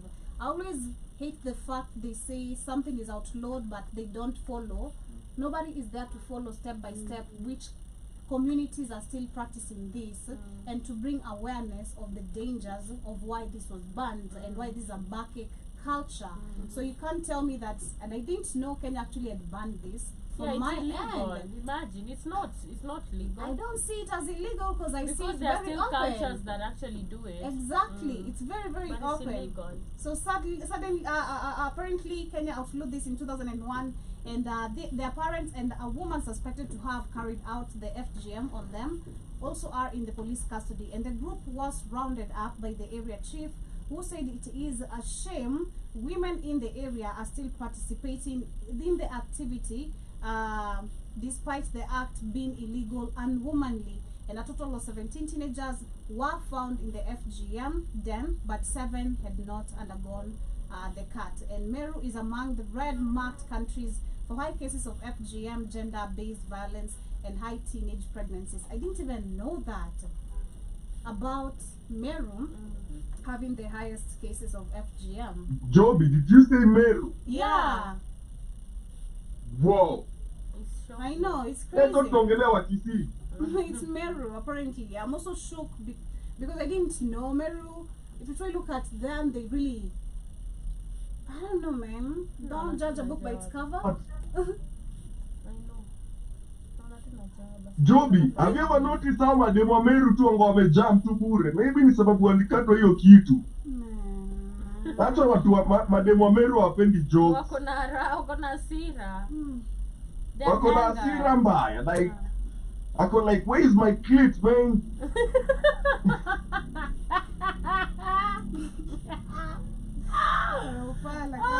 That was a joke. Umemaliza ama tunapeana opinions? I feel like nikirelate na maybe even not FGM, even early marriages in areas where it is still practiced. Ukipatana na wase, because I used to have a friend from she was Marsabit, alikuwa anatoka huko, you know, and she used to say mi bwanangu nilishachaguliwa na mari nilikuwa hata tukiwa watoi. So unapata they grow up, they know their husband. She's like 2, alishalipiwa mahari and stuff like that with some guy or with some other family washambook. So they don't even like say no to it. It's already there. It becomes part and parcel of them. So ukiangalia historia ya Meru, some of these women, they want it. It's not that they're even being forced to. Some of them, I think, because they've lived knowing that that is the culture, and now there's no other space, or rather, there's no other conversation, and we don't have it and stuff like that. You know, when you grow as a child, and they keep giving you nice stuff, that is what you'll be used to. One day when I try to tell you the opposite, nice stuff is actually really bad, it's hard for this person to change their perspective. So I believe that might be what happened. And if they agreed to it, then that is just their body. Why I feel like the people who are supposed to be arrested are the people who initiated this, and the people who took part, not the people, because now if you're offering and it's part, if it's not there, I'm not going to accept it. Or am I going to demand, or am I going to cut myself? And actually, the FGM itself leads to early marriages itself, because at a young age, I've seen, if you try to look at there's a time I did a whole show on this, and I was checking, I think in Africa we've lost a very large number, I can't remember the total number, but a large number of young children and women because of FGM, because of, number one, excessive bleeding, where there is no medical services that are also near, because you're talking about places, let's say like Marsabit, you know, where the hospitals ziko, let's say, in one place, ama sijui 10 kilometers away, ama sijui how many miles away. So it is sad. It is such a sad situation to see. Again, there's also AIDS. There's AIDS in it, because it's sharing of one blade. Sindo, like blade, yeah. Yeah, one blade, like it's used on several women, you know, to do the same thing. Not proper medication, not proper attendance. Like it's just crazy, man. Joby. So this is related to FGM, but MGM. So it's just related to circumcision. Okay. So yo, I saw a video of like why you shouldn't flinch when you go to get circumcised the traditional way. Hey, ilikuwa ni kijana fulani ni Mluya. So unajua they go get circumcised at 6 a.m. Ka ni kubaridi mbaya. Aliflinch, kitu iliraruliwa hadi huku mwisho karibu na mayai. Sawa, ilikatwa. Aliflinch, ikakatwa bwana, karibu hadi akatwa ya chinjwe balls kidogo bwana. You should enyewe ogopa kisu. Now you imagine, you know the clit is not that big, right? What if they get no, but kuna wa Ugandans have super clits. No, but what are the chances? A Joby checker. Okay. Are you expounding on that or what? Are you expounding like the advantages and disadvantages of that? No, he's saying Abu, what are the chances of somebody messing up, like circumcising a woman? I bet they are pretty high, right? Like they are pretty high, like you can easily cut more than is required. Right. Like imagine to a flinch and all of a sudden now she doesn't have one lip. You know? Like wow, harmless. You're crazy, man. What? You know, like Ama, as you said, Manze, like the one razor, like 14 women, and now y'all are there just super G'ing each other na kagonoria tu hapo hivyo, like kagonoria one after the other, and then now you have a super G and you're still a virgin. You know how bad that is. It must be pretty annoying, considering that what it's supposed to do, I don't feel like it gets the job done, because apparently it's meant to lower the woman's libido or something, right? That's a fact. But it doesn't work. Let me tell Why you, do they there are push no for that? hornier women than That's the Wakisi. reason, like they don't want this women Na to be nikaa Wakisi highly wote wamekatwa hiyo kitu. super You know. sensitive. Yeah, they Why? say, okay, so that's what I'm saying. Early teenage pregnancies and even marriages are very highly practiced by these communities that practice Yeah. FGM because there is a certain age group when you attain or kifika age gap flani, that is when you're gonna get mutilated as a lady, or I don't know for men, but I don't know for men, but 18 for men. Nah, that is. I'm just But mentioning that. anyway, and which you find majority of these communities, the age that the FGM is practiced is actually very young babies. Right. You know, majority of the kids actually know wadogo sana, and that's why you see the death rate is very very high. So they say apart from this being of course a culture, there is where of course the preservation of purity, you know, to the man you're gonna get married to, and to the man you're gonna get married to, like Kamlesh is saying, it reduces your libido, you know, so it's supposed to avoid you jumping from one man to another to preserve yourself for your husband. But this guy, after marrying you, in the next coming 3 years, is gonna choose another young lady more than you, make them pregnant with the same notion, and but he's cheating. Yeah. Gonna ignore it. So the reasoning is that if they do away with the clitoral stimulation, then you're going to have a lower sex drive. Yeah. Yeah. Because you know, the clitoris has a stimulation, right? I don't know. Does it? Yes, it does. So that is the reason. If you look at this one, unless You have the right, the more you have the right panel to ask that, does it? You are celibate. Does it? Another one is I was asking I'm you celibate. specifically. I'm very celibate. Yeah, so if you look at some tribes Why are you looking at actually, me Huh? like that? Huh? You said this celibate. Huh? Why are you looking at me like I'm that? also E, celibate. what did you say? We're He said together. something. I'm celibate. We're celibate. I wouldn't know. shout out to all the DJs. Ati nini? We are celibate. Wait, tumekataa. DJ or Yeah. chat to I'm celibate. Yeah. That's nice. That's what's up. Yeah. so away from the DJs. What is that? Self-love. That's that shit. Oh, come on now. I hope Nimemwita so. nimemwita the DJ Z, that's not the DJ. and I scratched my Oh no, it's not. Oh shit. So the DJ. Wow. Yes. That's not good. If you look, Nah, that's not that does not include I get it celibacy. now. You break it. That's so nasty. Yeah, no, you don't. I don't do it. The DJs do it. Yeah. Not the nasty ones. The DJs do Not it. the Yeah. DJs. Yeah, shout out Scratch to the that DJs. makes. Makes sense. Okay. You're saying? If you look at some communities, like for example the Somali, they used to do it even in a worse way. Okay. So they would. This is a true story.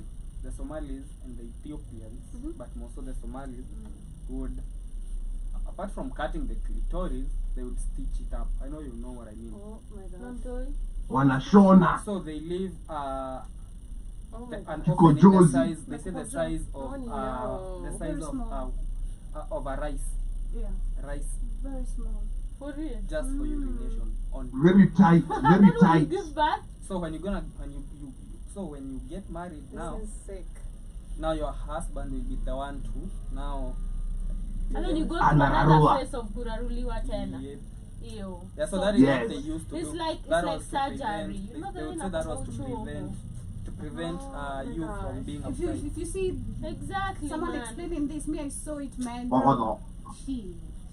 You guys, can you imagine? You know, Have those you saw it, women, Joby? women who Joby, you have saw what? normal back. No, it You was saw a what? TikTok, it was a TikTok No, no, no, video. our pony after Of how the same. long?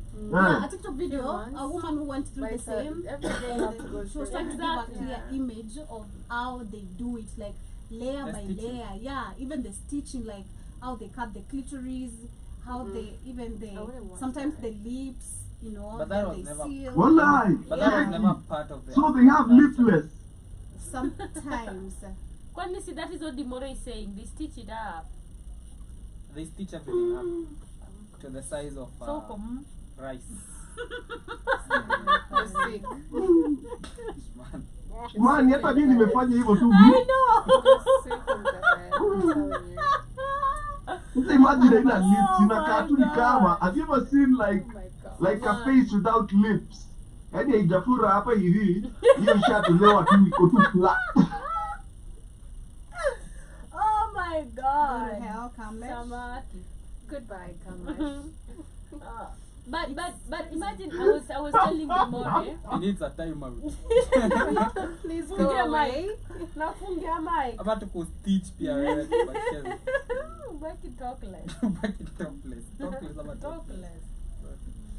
Oh my god, Speechless. y'all. I was saying, imagine those women who go through normal baths, Yeah. right? Si wanashonwagwa cause Yeah. inararuka, right?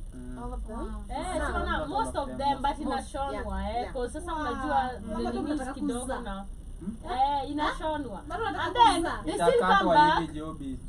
They still come back for normal baths Yeah. again Yeah. for a second kushonwa. Yeah. But you can imagine our mother unachukua like Joby, almost 5 Joby, are you months to ready? heal. Yeah. Even more or something. And then kama Wengine amezaa, wakatwa mara mbili. alafu mwingine amezaa hata tu sijapita bado ako tena kwangu ati. Unaelewa? Unaelewa na anapitia. Exactly. It is sad because the pain these women feel is crazy. I don't know if you guys like. I feel like women, our private parts are very sensitive, Very. very. I don't know if to explain it, It's but everything. It's heaven. it's like soft, It's heaven. and then anything will react to it. So It you is can the imagine portal unakaa to tu life. It's a treasure. What you talking about? Check, Joby. Imagine Ati unakaa unasema tu. hivi? Shahitaji the heaven. portal to life. It is the Yeah. portal to It's the life. portal to Oh. life. It's Exactly. a treasure, hidden treasure. So you can imagine. Ah, Then, it's not- it's So very is that how you get to sensitive. heaven? Unapitianga hapo ndani? Yeah. See, men go to heaven. But then It's the manifestation and affirmation of everything. It's a very I know. special Yeah. portal. Yeah. Enyewe ndio maana ukiwa hapo ndani wanasifu Mungu. The baby, come on. Oh my God. Unasikia tu oh my God. Oh God. Please go away. Oh my Kabla goodness. tunavi show up. Go away. But personally, I remember. Hapo kwa barabara. Go away. I remember the. Anafanyia show up. Unafanya hii show up kabla. Hebu washa kamera Kama ni tuone kwa kwa. choo. Ati nini? Hebu washa kamera. Mbona mnanishuku? Unafanya show up. What are you saying? Honestly.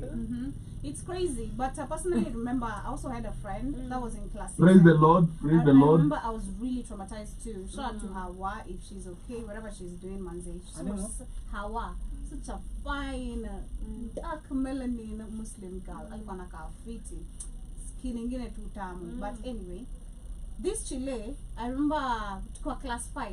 She said, mimi nikifika class 6, tukienda 6 next year nyinyi, mimi naolewa. Like, what do you mean naolewa? No, Niko, like, and then you know how growing up, how people used to value friendship, like the group of 3, I the know, group of yeah. 5. So Niko, like, she's living the group. You had way. that? Yeah. That's Niko, like, what do you mean you live in the group? You know, it's the primary thing, you know. Yeah. I'm saying, yeah, I also had, I was Yeah. in that. So, me, it's really hurt me, Niko, like, wait, what do you mean? Because I remember it was me, Halima, Sylvia, and Hawa. I will right. never forget. So, class 6 kufika, long story short, long Story short. yeah, akaolewa. And within a year, Kulikuwa na ball. Halima too left. Oh. So Sylvia was a Kikuyu, so of course this is Gurale, tunaenda tu na Gurale way. But the two have left. Nico, like, wait, so this is a culture? It You is. want to tell me they get married at this young age? You're gonna get pregnant at class 6. But of course, understand now we're getting into puberty and go like, the menstrual, you're in that puberty time. Utapata, of course, unaweza kunyesha nini. Man, Any- imagine kids raising it's- kids. and this is getting how we into go old back. people's marriages. The video you were sharing earlier, I wish Yeah. people can see the kind of privilege sometimes you really have and how you should value the freedom and privilege also you have sometimes. The video you are sharing earlier of that Chile who said this, let me see if I can find it, that watu wanapata mimba wakichelewa eti wao labda ndo wanafanya. It's not a sin having teenage pregnancy. Yeah, let me share this very So quickly. let's be Alisema, yeah, I saw it. Ati And this, when you look at someone like that who has a privilege to talk like that, where you have a freedom of making a choice, doing the right thing at the right time, and someone who does not have a choice, or when they are being forced to a situation, they wish to walk out of it, but they can't. Let me share this very quickly. Alafu teenage pregnancy is not a crime and it's not a sin. Such at a voice Even is her a voice, mature. I'm like, you're such a baby Nataka girl. 19 ama hata I saw this udemni Dwanzi. This is what you get when kids are not parented. This is a child mwenye amejiparent maisha yake yote. This is how they sound. This is a child whose parents As you were saying, right? Yeah. This is a child actually led by a parent who was not ready to be a parent. Or an Exactly. absent parent. Yeah. And it becomes a cycle because yeye atazaa tena akiwa teenager The same mtoto wake. cycle. Exactly. So it's the same generational cycle. Yeah. Crazy. Yeah, but let me continue. Shike mimba ukiwa mdogo. Amko shua ninyi ndo mnatenda dhambi, chorea. Chorea. Alafu wewe mtoto wa shuleni kukukatia usiingie box. Ndakupatia mimba na nikuache. Chorea. Alafu wewe mzazi usikazie mtoto sana. Wacha mtoto afanye kile anataka, sawa? Chorea. Alafu kukuwa na mtoto si dhambi. Bora ujimaintain na kuwa good girl. Chorea. Usidanganywe na machipo. Why are they talking Pewe ball. Chorea. Hiyo ni kali. Hiyo ya mwisho nimekubali. Usidanganywe na machipo ndio upewe ball. But kuna watu bado sana wanadanganywa chipo kusema tu. Jobi sikuwa nasema danganywa hadi na pads ya 50 bob in the village. It is have you sat with girls who have no privileges and they tell you what they go through? There are Jobi ako wasichana wamekulwa hata sababu ya mahamri. hadi kwa club wasichana wanachotwa juu ya bia ya 200. Thank you. What do you want to say? Oh my God, I've heard of that. It's cheapo. No, hadi even- lunch time. Even the one for, what do you call Wewe this? 200 ni pesa mingi sana Yeah. wewe. Keg? Kwa mwiki ya Yes. tatu. Kwanza kama Keg? So I'll repeat the video one more time. So what Yeah. watch? Exactly. They give it. Let's keep cake out of this. So it's I'll repeat the video one more time. I've not seen the whole thing. Kwa fikira ni yeye peke yake anabonga. Then Yeah. tulikuwa umeshare video yake. no, I had it in collect. I shared her video because your part yake ndiyo iliandikwa. Ah, 'cause so the rest sikuwa nimeona hao wengine. Number one, the braid colors on the head, and I I'm know. not judging, okay? I even said the green colors. Madam The Wahoo. braid colors on the head, But man. they Green, good colors. Good. sound high. green, Hizo ni white. ghetto mbaya, ghetto. Watu wa ghetto hivyo ndo wanaongea. Ghetto colors. Apart from her, the rest are like, what's happening? Take it. That's why you need to take it. Ebu let one Joby. Yeah? One by one, ebu to guess in mtaa gani. Ebu let's guess which hood this is. Ina- one. Umo. Inanikalia umo. Ama Soweto I ama. just want to smack that guy on the face. the way Inakaa he's saying, umo. It's giving umo, it's giving huruma, it's giving kayole, Kurukonjenga. it's giving Mimi naona ni dandora. Kayole Mimi ama nasema ni ama ni it's giving Dandora. Soweto. Dandora. It's Or also giving Soweto, Dandora. right? Soweto. Oh my God. It's giving Soweto. Ama K South. Ama K South, Right. Ama K si South, Yoki. 1960 Eh. ama Dando, lakini Dando ingekuwa ni nyumba ya matope. Pia si Yoki. Hapo ni We Kayole. cheki. Dimore jipige bare. Houses, is Where? it your house? No, they're really nice Yeah. houses. Siana, Like amazing houses. he's getting through Kamla. She Oh, doesn't live there. Ah, cheki Dandora hiyo ilikuwa nyumba ya matope. Pregnancy is not a crime and it's not a sin, sawa? Hakuna mali kwa Bible limeandikwa usishike mimba ukiwa mdogo. Huyo ashakuliwa. Amkoshua ni ndo mnatenda dhambi, chorea. Probably ako na mtoia she's trying to feel well. Alafu wewe mtoto wa shuleni kukukatia Kwanza anajisikia This vibes guy, cartel. I feel like punching him on the face. Anajisikia vibes cartel. Mtoto. usiingie No, box. Ndakupatia really? mimba Yeah, na ni venye amekoma. nikuache. Chorea. Alafu wewe mzazi usikazie mtoto sana. Wacha mtoto afanye kile anataka, sawa? This is the Chorea. stupidest guy among them all. Yeah, This is talking the about that stupidest guy. one. What the hell is he saying? His advice is totally stupid. Yeah. Inaonyesha tu ako Java na afikiri vizuri.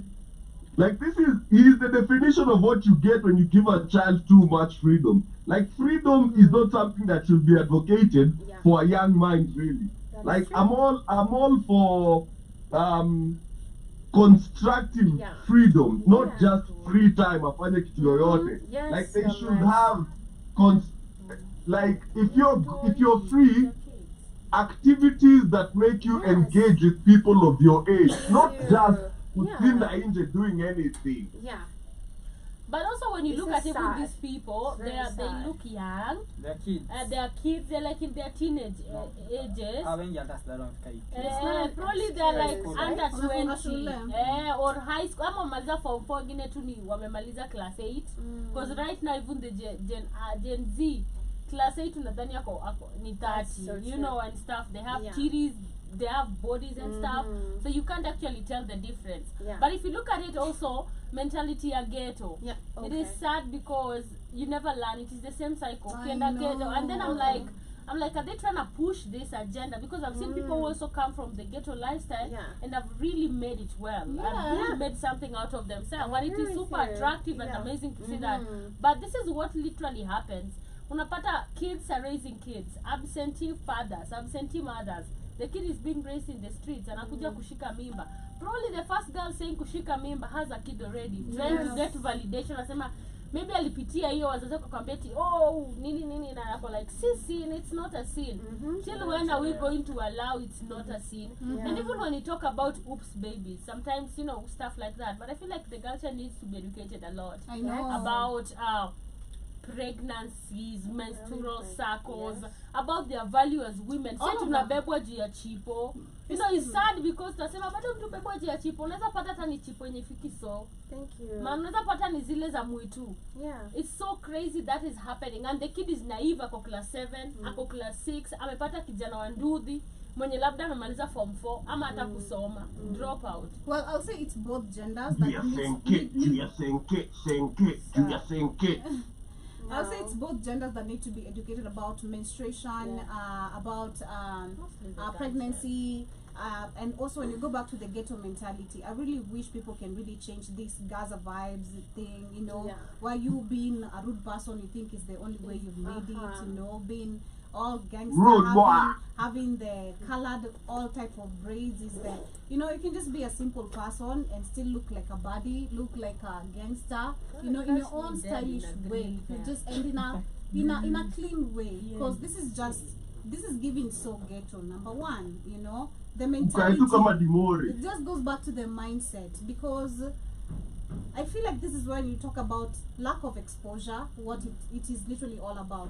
This is where school trips are very important, because from the very young age, majority of us have not grown up going to school trips, which actually give you exposure from a very young age, because the more you stepping out, going to national parks, going to adventures, interacting with different people, different mindset, and making it a thing, it becomes a thing for you where you actually even yearn to see even more. You don't want to be stuck in one place.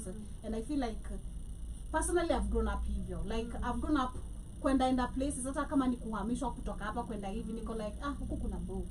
Nataka kutoka niende huku. You get? And it's really amazing. Yeah, like it is good, like having exposure, shifting from one place to another. Usizoe Rongai sana, enda hata Westlands, enda hata Kilelesho, usikie kuna what's the air, taste some different foods, culture, dance different, taste, drink different, smile different. Nilisikia tukienda restaurant unasikia ngoma lakini huoni speaker. Jua hiyo bill si friendly. Ati ukisikia nini? Kwanza uone tu ukienda kwa restaurant jazz. Unasikia muziki lakini huoni speaker. Jua hiyo bill si friendly. Wewe. Umezoea kuona kasabufa kasayona Anguka nayo. kwa kibanda. Umeza ordinary, alafu unaanza kuona jazz music, wana perform hapo kwanza hiyo Kuna vitu tu usiku. unaangalia, ukiona place like kwa in hapo. Especially kama umezoea bar. Bar ni place yenye waiter ndio bouncer ndio cashier. In. Lounge. It's all about mindset and exposure, Really. and it depends on the kind of people you grow up with, and also you yourself. If you allow yourself to see different things in a different way apart from how your parents have unaweza kuwa umegromesha yako, yes, hivyo gender trips nini, but try be a different person, you know, try be the basi the what child, the lost child, you know, go find your way, you know, experience things differently. Life is all about failing. Life is actually, an adventure. and an adventure too. Sometimes even their fault though. It's how they've been raised, it's the environment they've been And that's what I'm in. saying. That's all they know. No, that's listen. all the world they know. Listen. That's at least talk exposed, you've seen Lakini things si you've never seen. alizia. Okay, nisikize very well. For me, I think even after, from a young age, moving from one place is not because willingly, of which I'd say for that, it made me kwa watu tofauti, different areas. I saw different types of lives. But apart from all that, now coming to settle with my dad, mimi sikuwa nakubalishwa kutoka. Na nikitoka ni kwenda kwa mamangu. Na mamangu labda ni ile, pia I'm just hanging around with my friends, which for her, she allowed me to move. But with my dad being, and which is majority of the parents' strictness, you know, wezi toka, that's the only place, you know, hauna pesa ya kutoka, unatoka unaenda wapi, mkienda tu ni maybe Garden City na Merudi, that's the only place, you know. You know, hata mimi Garden City, I remember the first time I was to go to Garden City, nilikaziwa mbaya, nikaambiwa nimeiba jeans na nikafukuzwa mtaa. Bro, so it's all about you. God, mbona jeans? Siluluku, part of the dream. My dad, Yani hiyo look yako ulikuwa umepiga look like that, yani unasema hii look lazima uibe. no, like my dad has a whole shop here, Ngoza Machali. Oh, Yeah. angeamini hiyo look ulifika bei. You don't know, siku kwa hata yangu alisema tu nimeiba nimepea sijui kina nani, but long story short is that we have that group of people. It's not apart from when you grow, you as a person, what kind of lifestyle are you yearning for, you know? Also depends on the group of people you're chilling with, because for me I feel like I involve myself with them. Watu walikuwa wanaitwa wabaya kwa mtaa. Ile watu wanaambia sijui nakwanga maringo, me I'm part of those people. Sawa. Sasa to move hivyo. Ndo nakwanga sawa. I'm going to be that, but I'm learning something different. I'm getting different information about what is outside there, and I'm not going to sit down here be like a bunch of you. I'm going for it. Even they say if you wanna grow, don't stay in the same town. Exactly. Kwanza kama ni kwenu, you've been raised, like for example, mimi mwenye so nimesoma Kisumu, I used to be in boarding, and I used to see people coming from Nairobi all the way from Mombasa to Kisumu girls, right? And it would be crazy because watu wa Nairobi ungejua, they had this. Kwanza, if you're not raised in Nairobi, because we have not been raised, watu wa Nairobi ungejua to their behaviors, only watu wa tao, or from the city and stuff, even how they knew a lot of sheng, watu ongei sheng sana, Igbo, it's just Swahili and mixture. So, unauliza, why did you come all the way? Unasikia my parents, because I've been raised and born in Nairobi, they wanted me to also experience this other stuff. So, sieti unakuwa to, like for them it was like probably ukiriziwa hivyo in town life, you miss other lifestyle, you can't mingle with a lot of people, you can't do that. So they take you to experience that time. When you're in school, you meet different people, you actually see that environment, you know how stuff run. Which is, and even if you want to grow, you can never grow in your town. You move to a different town. A lot of books you've read where If you want to. yeah, we move if you want to grow, like you want something different. Because even if you see, I don't know if you watch Vera, where this girl is saying, you just want me to stay here, there's no development. Exactly. And then I become just then like what you are, because everybody in the same town is doing And the she same stole the thing. ticket. And she stole the ticket and You are went for a better talking, life. because And when she moved out, she found like a lot of stuff, Yeah. you know, a lot of knowledge out there. And people have to move for that growth. You can't be in the same space. Even at work, sometimes you're like, man, probably I've done this for a long time, I need time to grow, and I need to do something, adventure something different, and it helps you grow. You can't be doing the same thing over and over again, man. It's Try even something boring. Yeah, try something different. Move differently. Helps a lot. Yeah, but shout out to the parents of these children, because personally I do believe it's the parents that should be arrested. I don't understand why the girls were arrested, whether they're teenagers or not. Me being a teenager, I'm literally under 18 probably, you know. Wait, they've been arrested? Yeah. The ones who accept Why?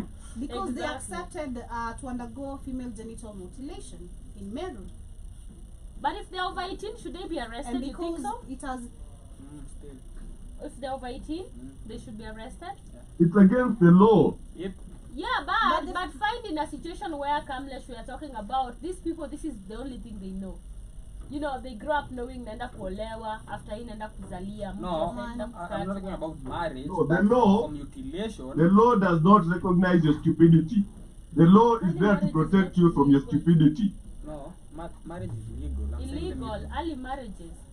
it's not early if you are above 18. No, I'm saying like 14, like mtu wa class 6. Oh, Kama yeah, mwenye but Jobi kama alikuwa mamake anasema, ashikwe. unaelewa? And they grow up Mamake knowing. ashikwe na No, apelekwe yeah. jela akakue lele.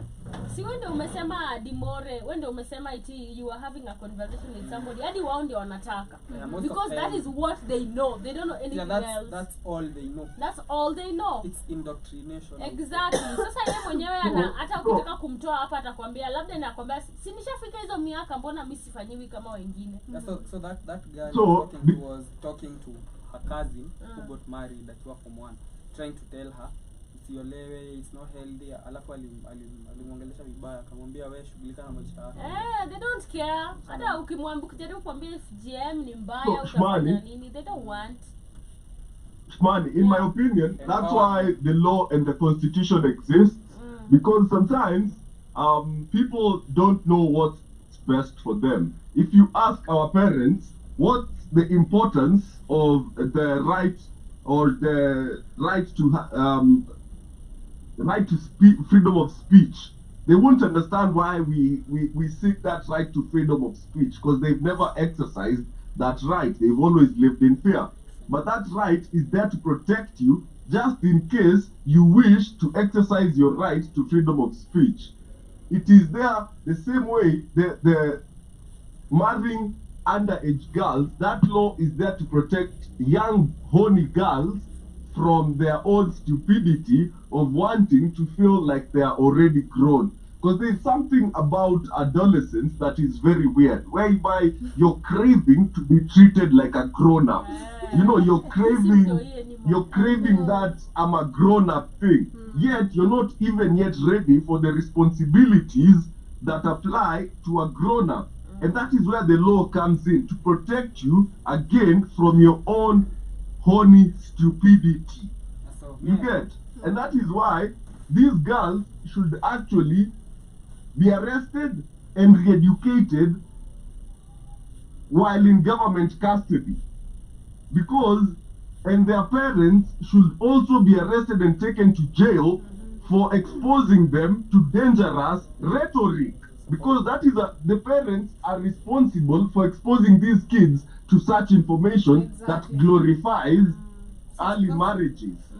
So for me, I Right? disagree with So- translation that because one, they're not stupid, they're just ignorant, and it's not a crime to be ignorant. We were all ignorant. Ignorance Just a minute is to come. stupidity. No, it's not the same thing. A stupid person is stupid. An ignorant person is someone who is not Is exposed. voluntarily No, stupid. is not exposed to the truth. So I So would that is disagree. that is voluntary stupidity, No, a Dimori. stupid person Because the knows information what- is everywhere. No. The fact that you're hiding under a rock means You're that you're speaking voluntarily you're being speaking from a ignorant, point which of is privilege, stupid. Kamlesh. Exactly. Information is not everywhere. Have you been to the deepest areas of Narok? Those people Right. still have interclan fights. They don't even know what a mobile phone looks true, like. correct. You know, even Safaricom does not invest in the network there because nobody has phones. Yeah. So information is not readily available. Twende huko everywhere. tukawanyanyase. And then also, they are not stupid, they are just ignorant, and it's not a crime to be ignorant. What we should be looking at is empowering them and broadening up their perspective. Wapi? Broadening up their Ati perspective. empowering. No, kwanza we take advantage before we empower.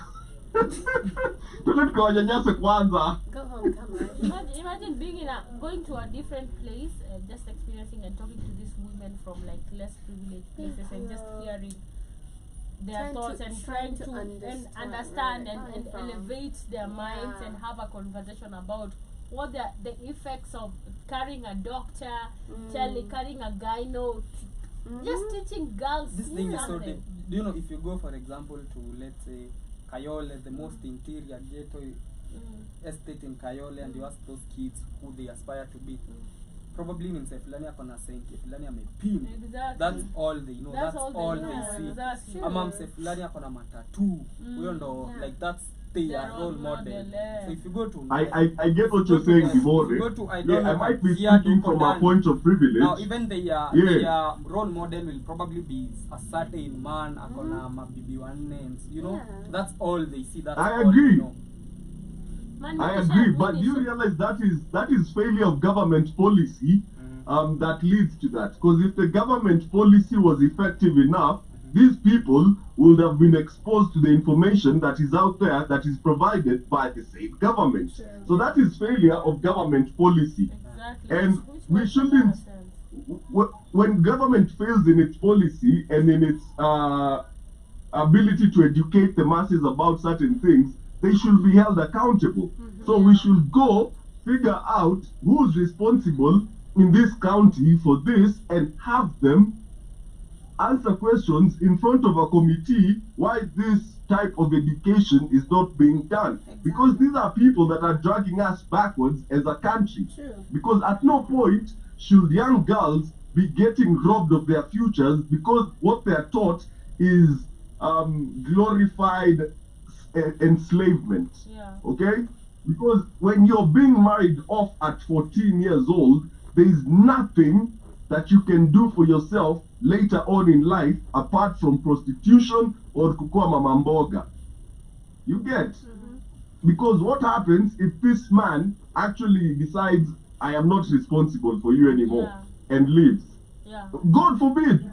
This woman will be left akomatani ajue atafanya nini. And that's why you see these women that turn to, once their husbands leave, they become prostitutes in the area. That's what happened in Kisumu with the fisherman and the lakeside prostitution.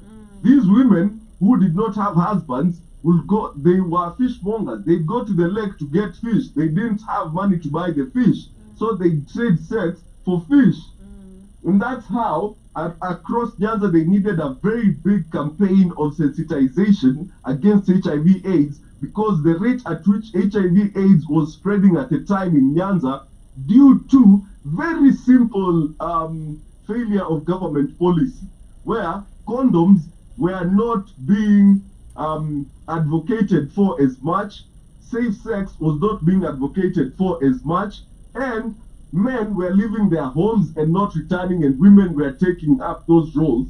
And the spread of HIV actually killed almost an entire generation, where you see a lot of kids are being raised by their grandmothers.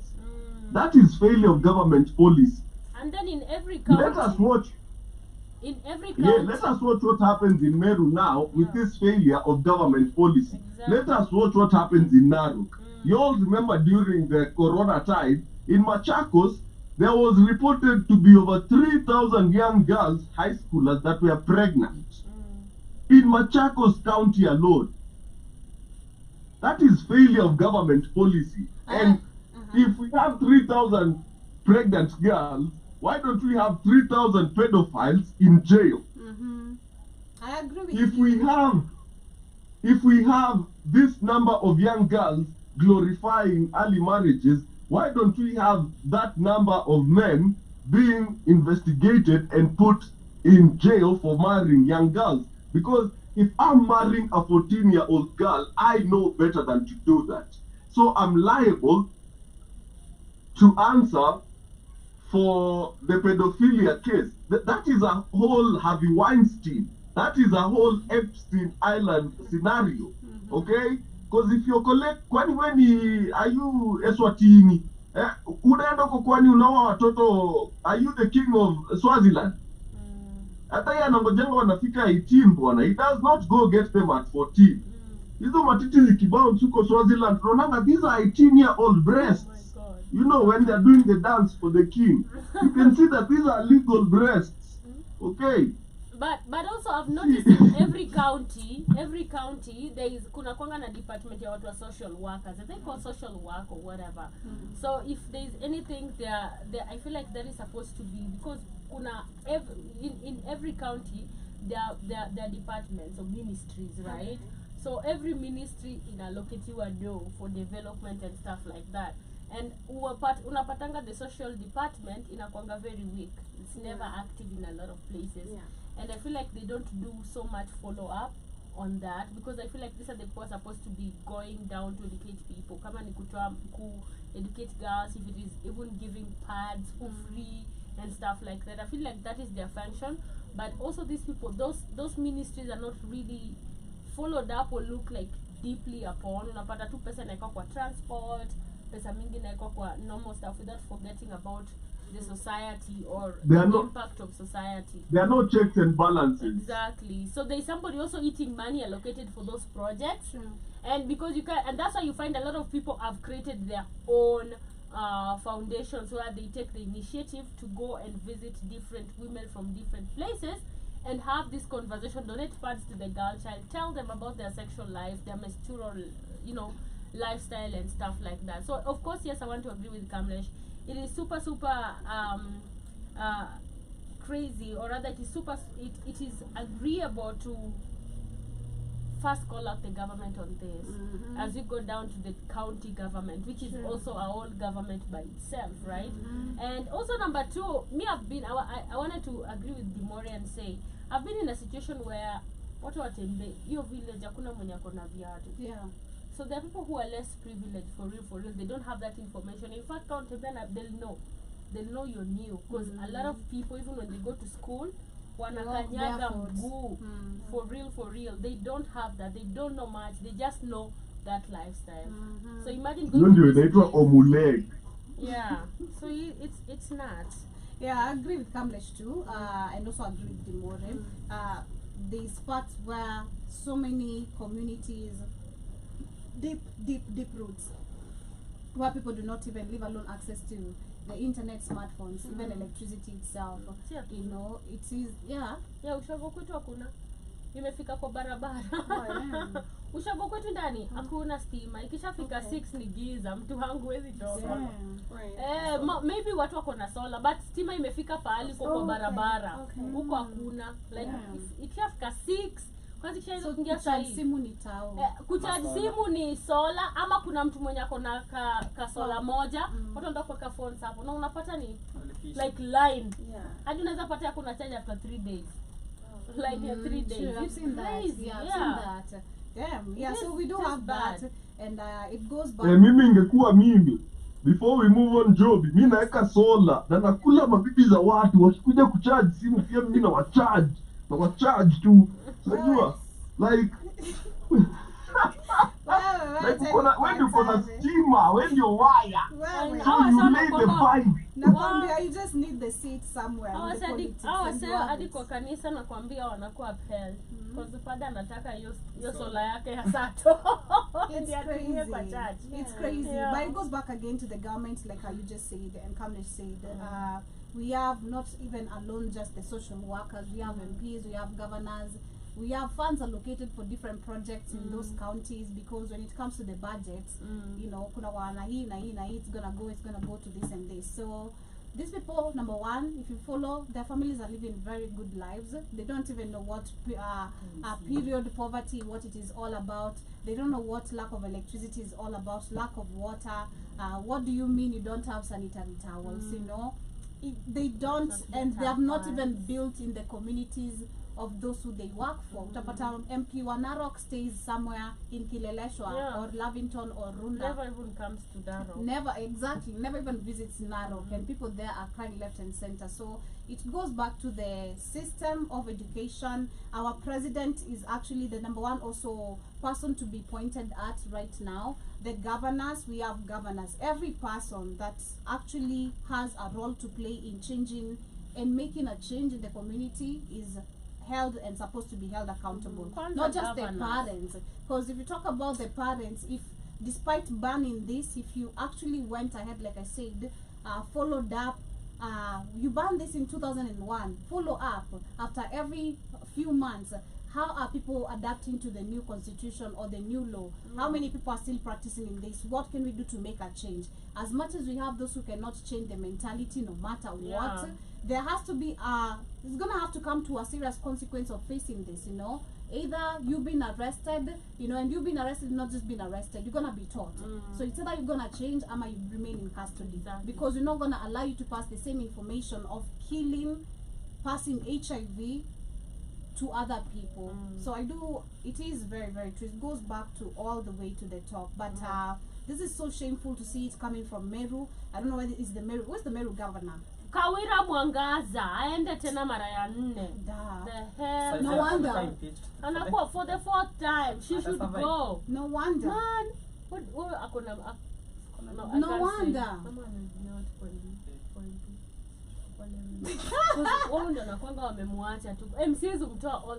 Why does she look like she was circumcised too? Anakaa pia ni kama ametairiwa yeye. Man, that woman used 900 million. Manze, almost $1 billion. More than president. Manze, almost a whole billion. Like in the whole time amekuwa ashatumia 900. Oh, it's time yote mwaka tu. No, the 2 years. Imagine. Yeah. The people. How much that money is? I know. That's a billion, literally. For fake, But- and there is no but you guys- development in Meru. We are talking about FGM. Na governor ni mwanamke. Literally. It's so Imagine, sad. it's so sad. Governor ni mwanamke. It's so sad. And si atume watu waende and adding on what the government should do. How many people are you sending to go and actually change people's perspective? Pass the knowledge about how, because hizi vitu zina go back to home states. Unapata mtu amelelewa na grandfather yake mwenye still African, as this African mindset you can't change. Are you making an impact in these people? And teaching them it's wrong before you come and say it is illegal? It's Exactly. crazy. But you guys, let me ask this, yeah? Before we finish, let me ask this. We have 47 counties in this country. Yep. And to start off, Kenya is not that big, by the way. Okay? So by dividing it to so many counties, it means they are very easily governable. Right? Yeah. So in those counties, we have MCAs, we have women reps, MPs. and we have MPs. Yeah. Right? Yeah. How hard is it to actually police something as simple as FGM? Exactly. How hard is it to sensitize our people on something as easy to even know when it's happening as FGM? I feel like it's purposefully being let to happen. Yeah. Hakuna mtu anaipolice and nobody is doing anything about it to end it. Yeah. You get it? Because it's so easy. Like, I bet Meru is not that big. If they actually put laws and policies in place to govern against FGM, it would happen very easily. If we did the same in Narok, it would happen very easily because these counties have been divided to governable small areas. Na hiyo ni kitu yenye inakuambia the government is not happening in northeastern. Exactly. Kids are being married early. Look at what is happening in the Maasai community. Kids are being married early. In the Marakwet community, the same thing. In the Somali community, the same thing. That tells you that the government is not that worried about early marriages or about female genital mutilation. It is a practice that the old people that are in power, and this is where again it comes down to a generational thing. Hawa wazee wenye tuna keep on voting for walilelewa na watu wako circumcised Exactly. with the same culture. So they do not see a problem with pushing the same culture upon their kids and their kids' kids. And that is why we have to really change the regime. We, as young people, I was in a conversation yesterday and karibu nipigwe na wakale. Sababu nilikuwa nasema Gen Z wachukue makura. Kura ikirudi kuchukuliwa, kila mtu achukue kura. Because the reason why politicians are not afraid of the Gen Z bloc is because of the low voter registration among that group. Tuchukue na tutoe hawa watu. Like Kawira has been impeached so many times. If there is somebody who has lost the confidence of their cabinet and their county, Nikawira. Why isn't she out of power? Why is the Senate and the governors, whatever, protecting her to that extent? This is failure of government policy. This is government outrightly showing us that tutakata vinembe na tutawaoza mkiwa watoto. We do not care. Because MCS, kwani ward iko na watu wangapi? Probably maybe even somewhat even 1,000.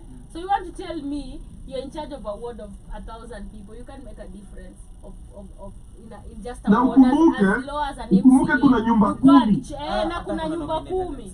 Exactly. Na kuna denominated MCA. You can't do anything about 1,000 people. Right. Now you pay a fine for 1,000. And then there is also the women rep. Like, what are you doing to your women? Very unnecessary position. It's crazy. But as we get to the end of today's conversation, shout out to John Mosquito who was there. He says Demore looks like a Cabinet for Women Rep 2027. You look like a bank robber. That's what John Mosquito says. But I used to say, is that cabinet? Yeah, that was. Yeah, but this has been the Tubonge show. Yo, but I was Joby. Yes. Wanza kunitolea posters za Kamlesh for Women Rep Nairobi 2027. Nairobi ama Meru. Mimi am running. Nairobi ama Meru. Women rep. Fadi yoyote, mimi ndio women rep wa Kenya. You'd make a good woman, Kamlesh. Hapana, nani alisema women rep lazima akuwe mwanamke? Haiko kwa constitution. Haiko constitution sema ni hakuna, so mimi for women rep. Iko tu sawa. I mean I can represent the women better. Mimi ndio nitakuwa na waletea hiyo pesa kwa kitanda. That's why you have some trades. Please go home. But anyway, much love family. See you guys tonight, of course, on the Africa Today show with me, myself, JOBY. But this is where we come to the end of today's episode. Comments on TikTok, we can't see them. Oh my thank God! You so much, guys. Let me see if I can get the comments before we get to wind up. For those who are with us on TikTok, I will. Them. Yeah, I will be able. I mean, I'm unfamiliar in that. No, zinakuja zote. Utazipata. Let me see. Very quickly, but closing remarks, you guys, before I get to find this. Take care of yourself, love yourself, teach. I always say, teach the girl child, and not even the girl child on this situation, but I still want to say, when you teach the girl child, you change, or rather you create a very powerful society, because the woman is the society, the woman makes the society, the woman creates the society. So educate your woman, teach them, make them as powerful as they can be. But enjoy the rest part of your day. Much love. As somebody who's a big lover of African culture, we have to draw a line between culture and primitiveness. Because most of the things that we call culture in Africa are just primitive behaviors that we should drop, one of them being the FGM. It was never even an African culture to begin with. Never was part of African culture. So let us draw that line and enjoy the rest of your day. Alrighty guys, thank you guys for joining us. Be hungry for knowledge every time in regards to identity, everything that you need to know. And also, as Shimania said, I believe let's also educate one another because it's so important. Much love and have a very beautiful evening today. Shout out to DJ Fulani. Thank you so much for all the comments I see earlier on story ya Matatu anasema thank God mtu akiachwa anavunjika moyo sio mguu. Tungekuwa wheelchair nchi mzima. I know.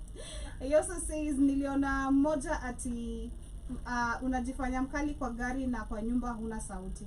I know, guys, that's so sad. And then he also says mtu ananuka mafuta ya bunduki. God damn. I know. You guys see all is my so sounds.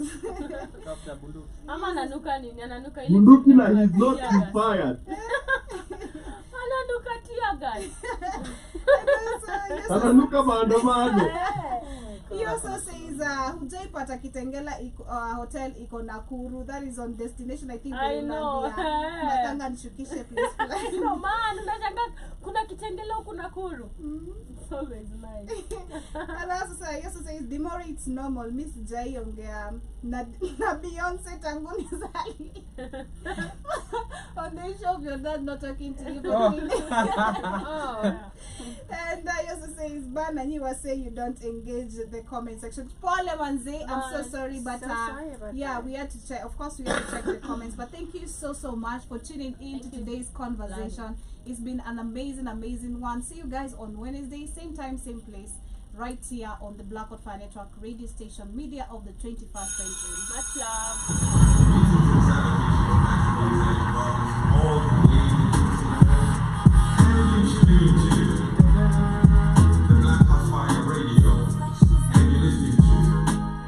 Para bila pesa kidonda, cheki demi kona kutoka.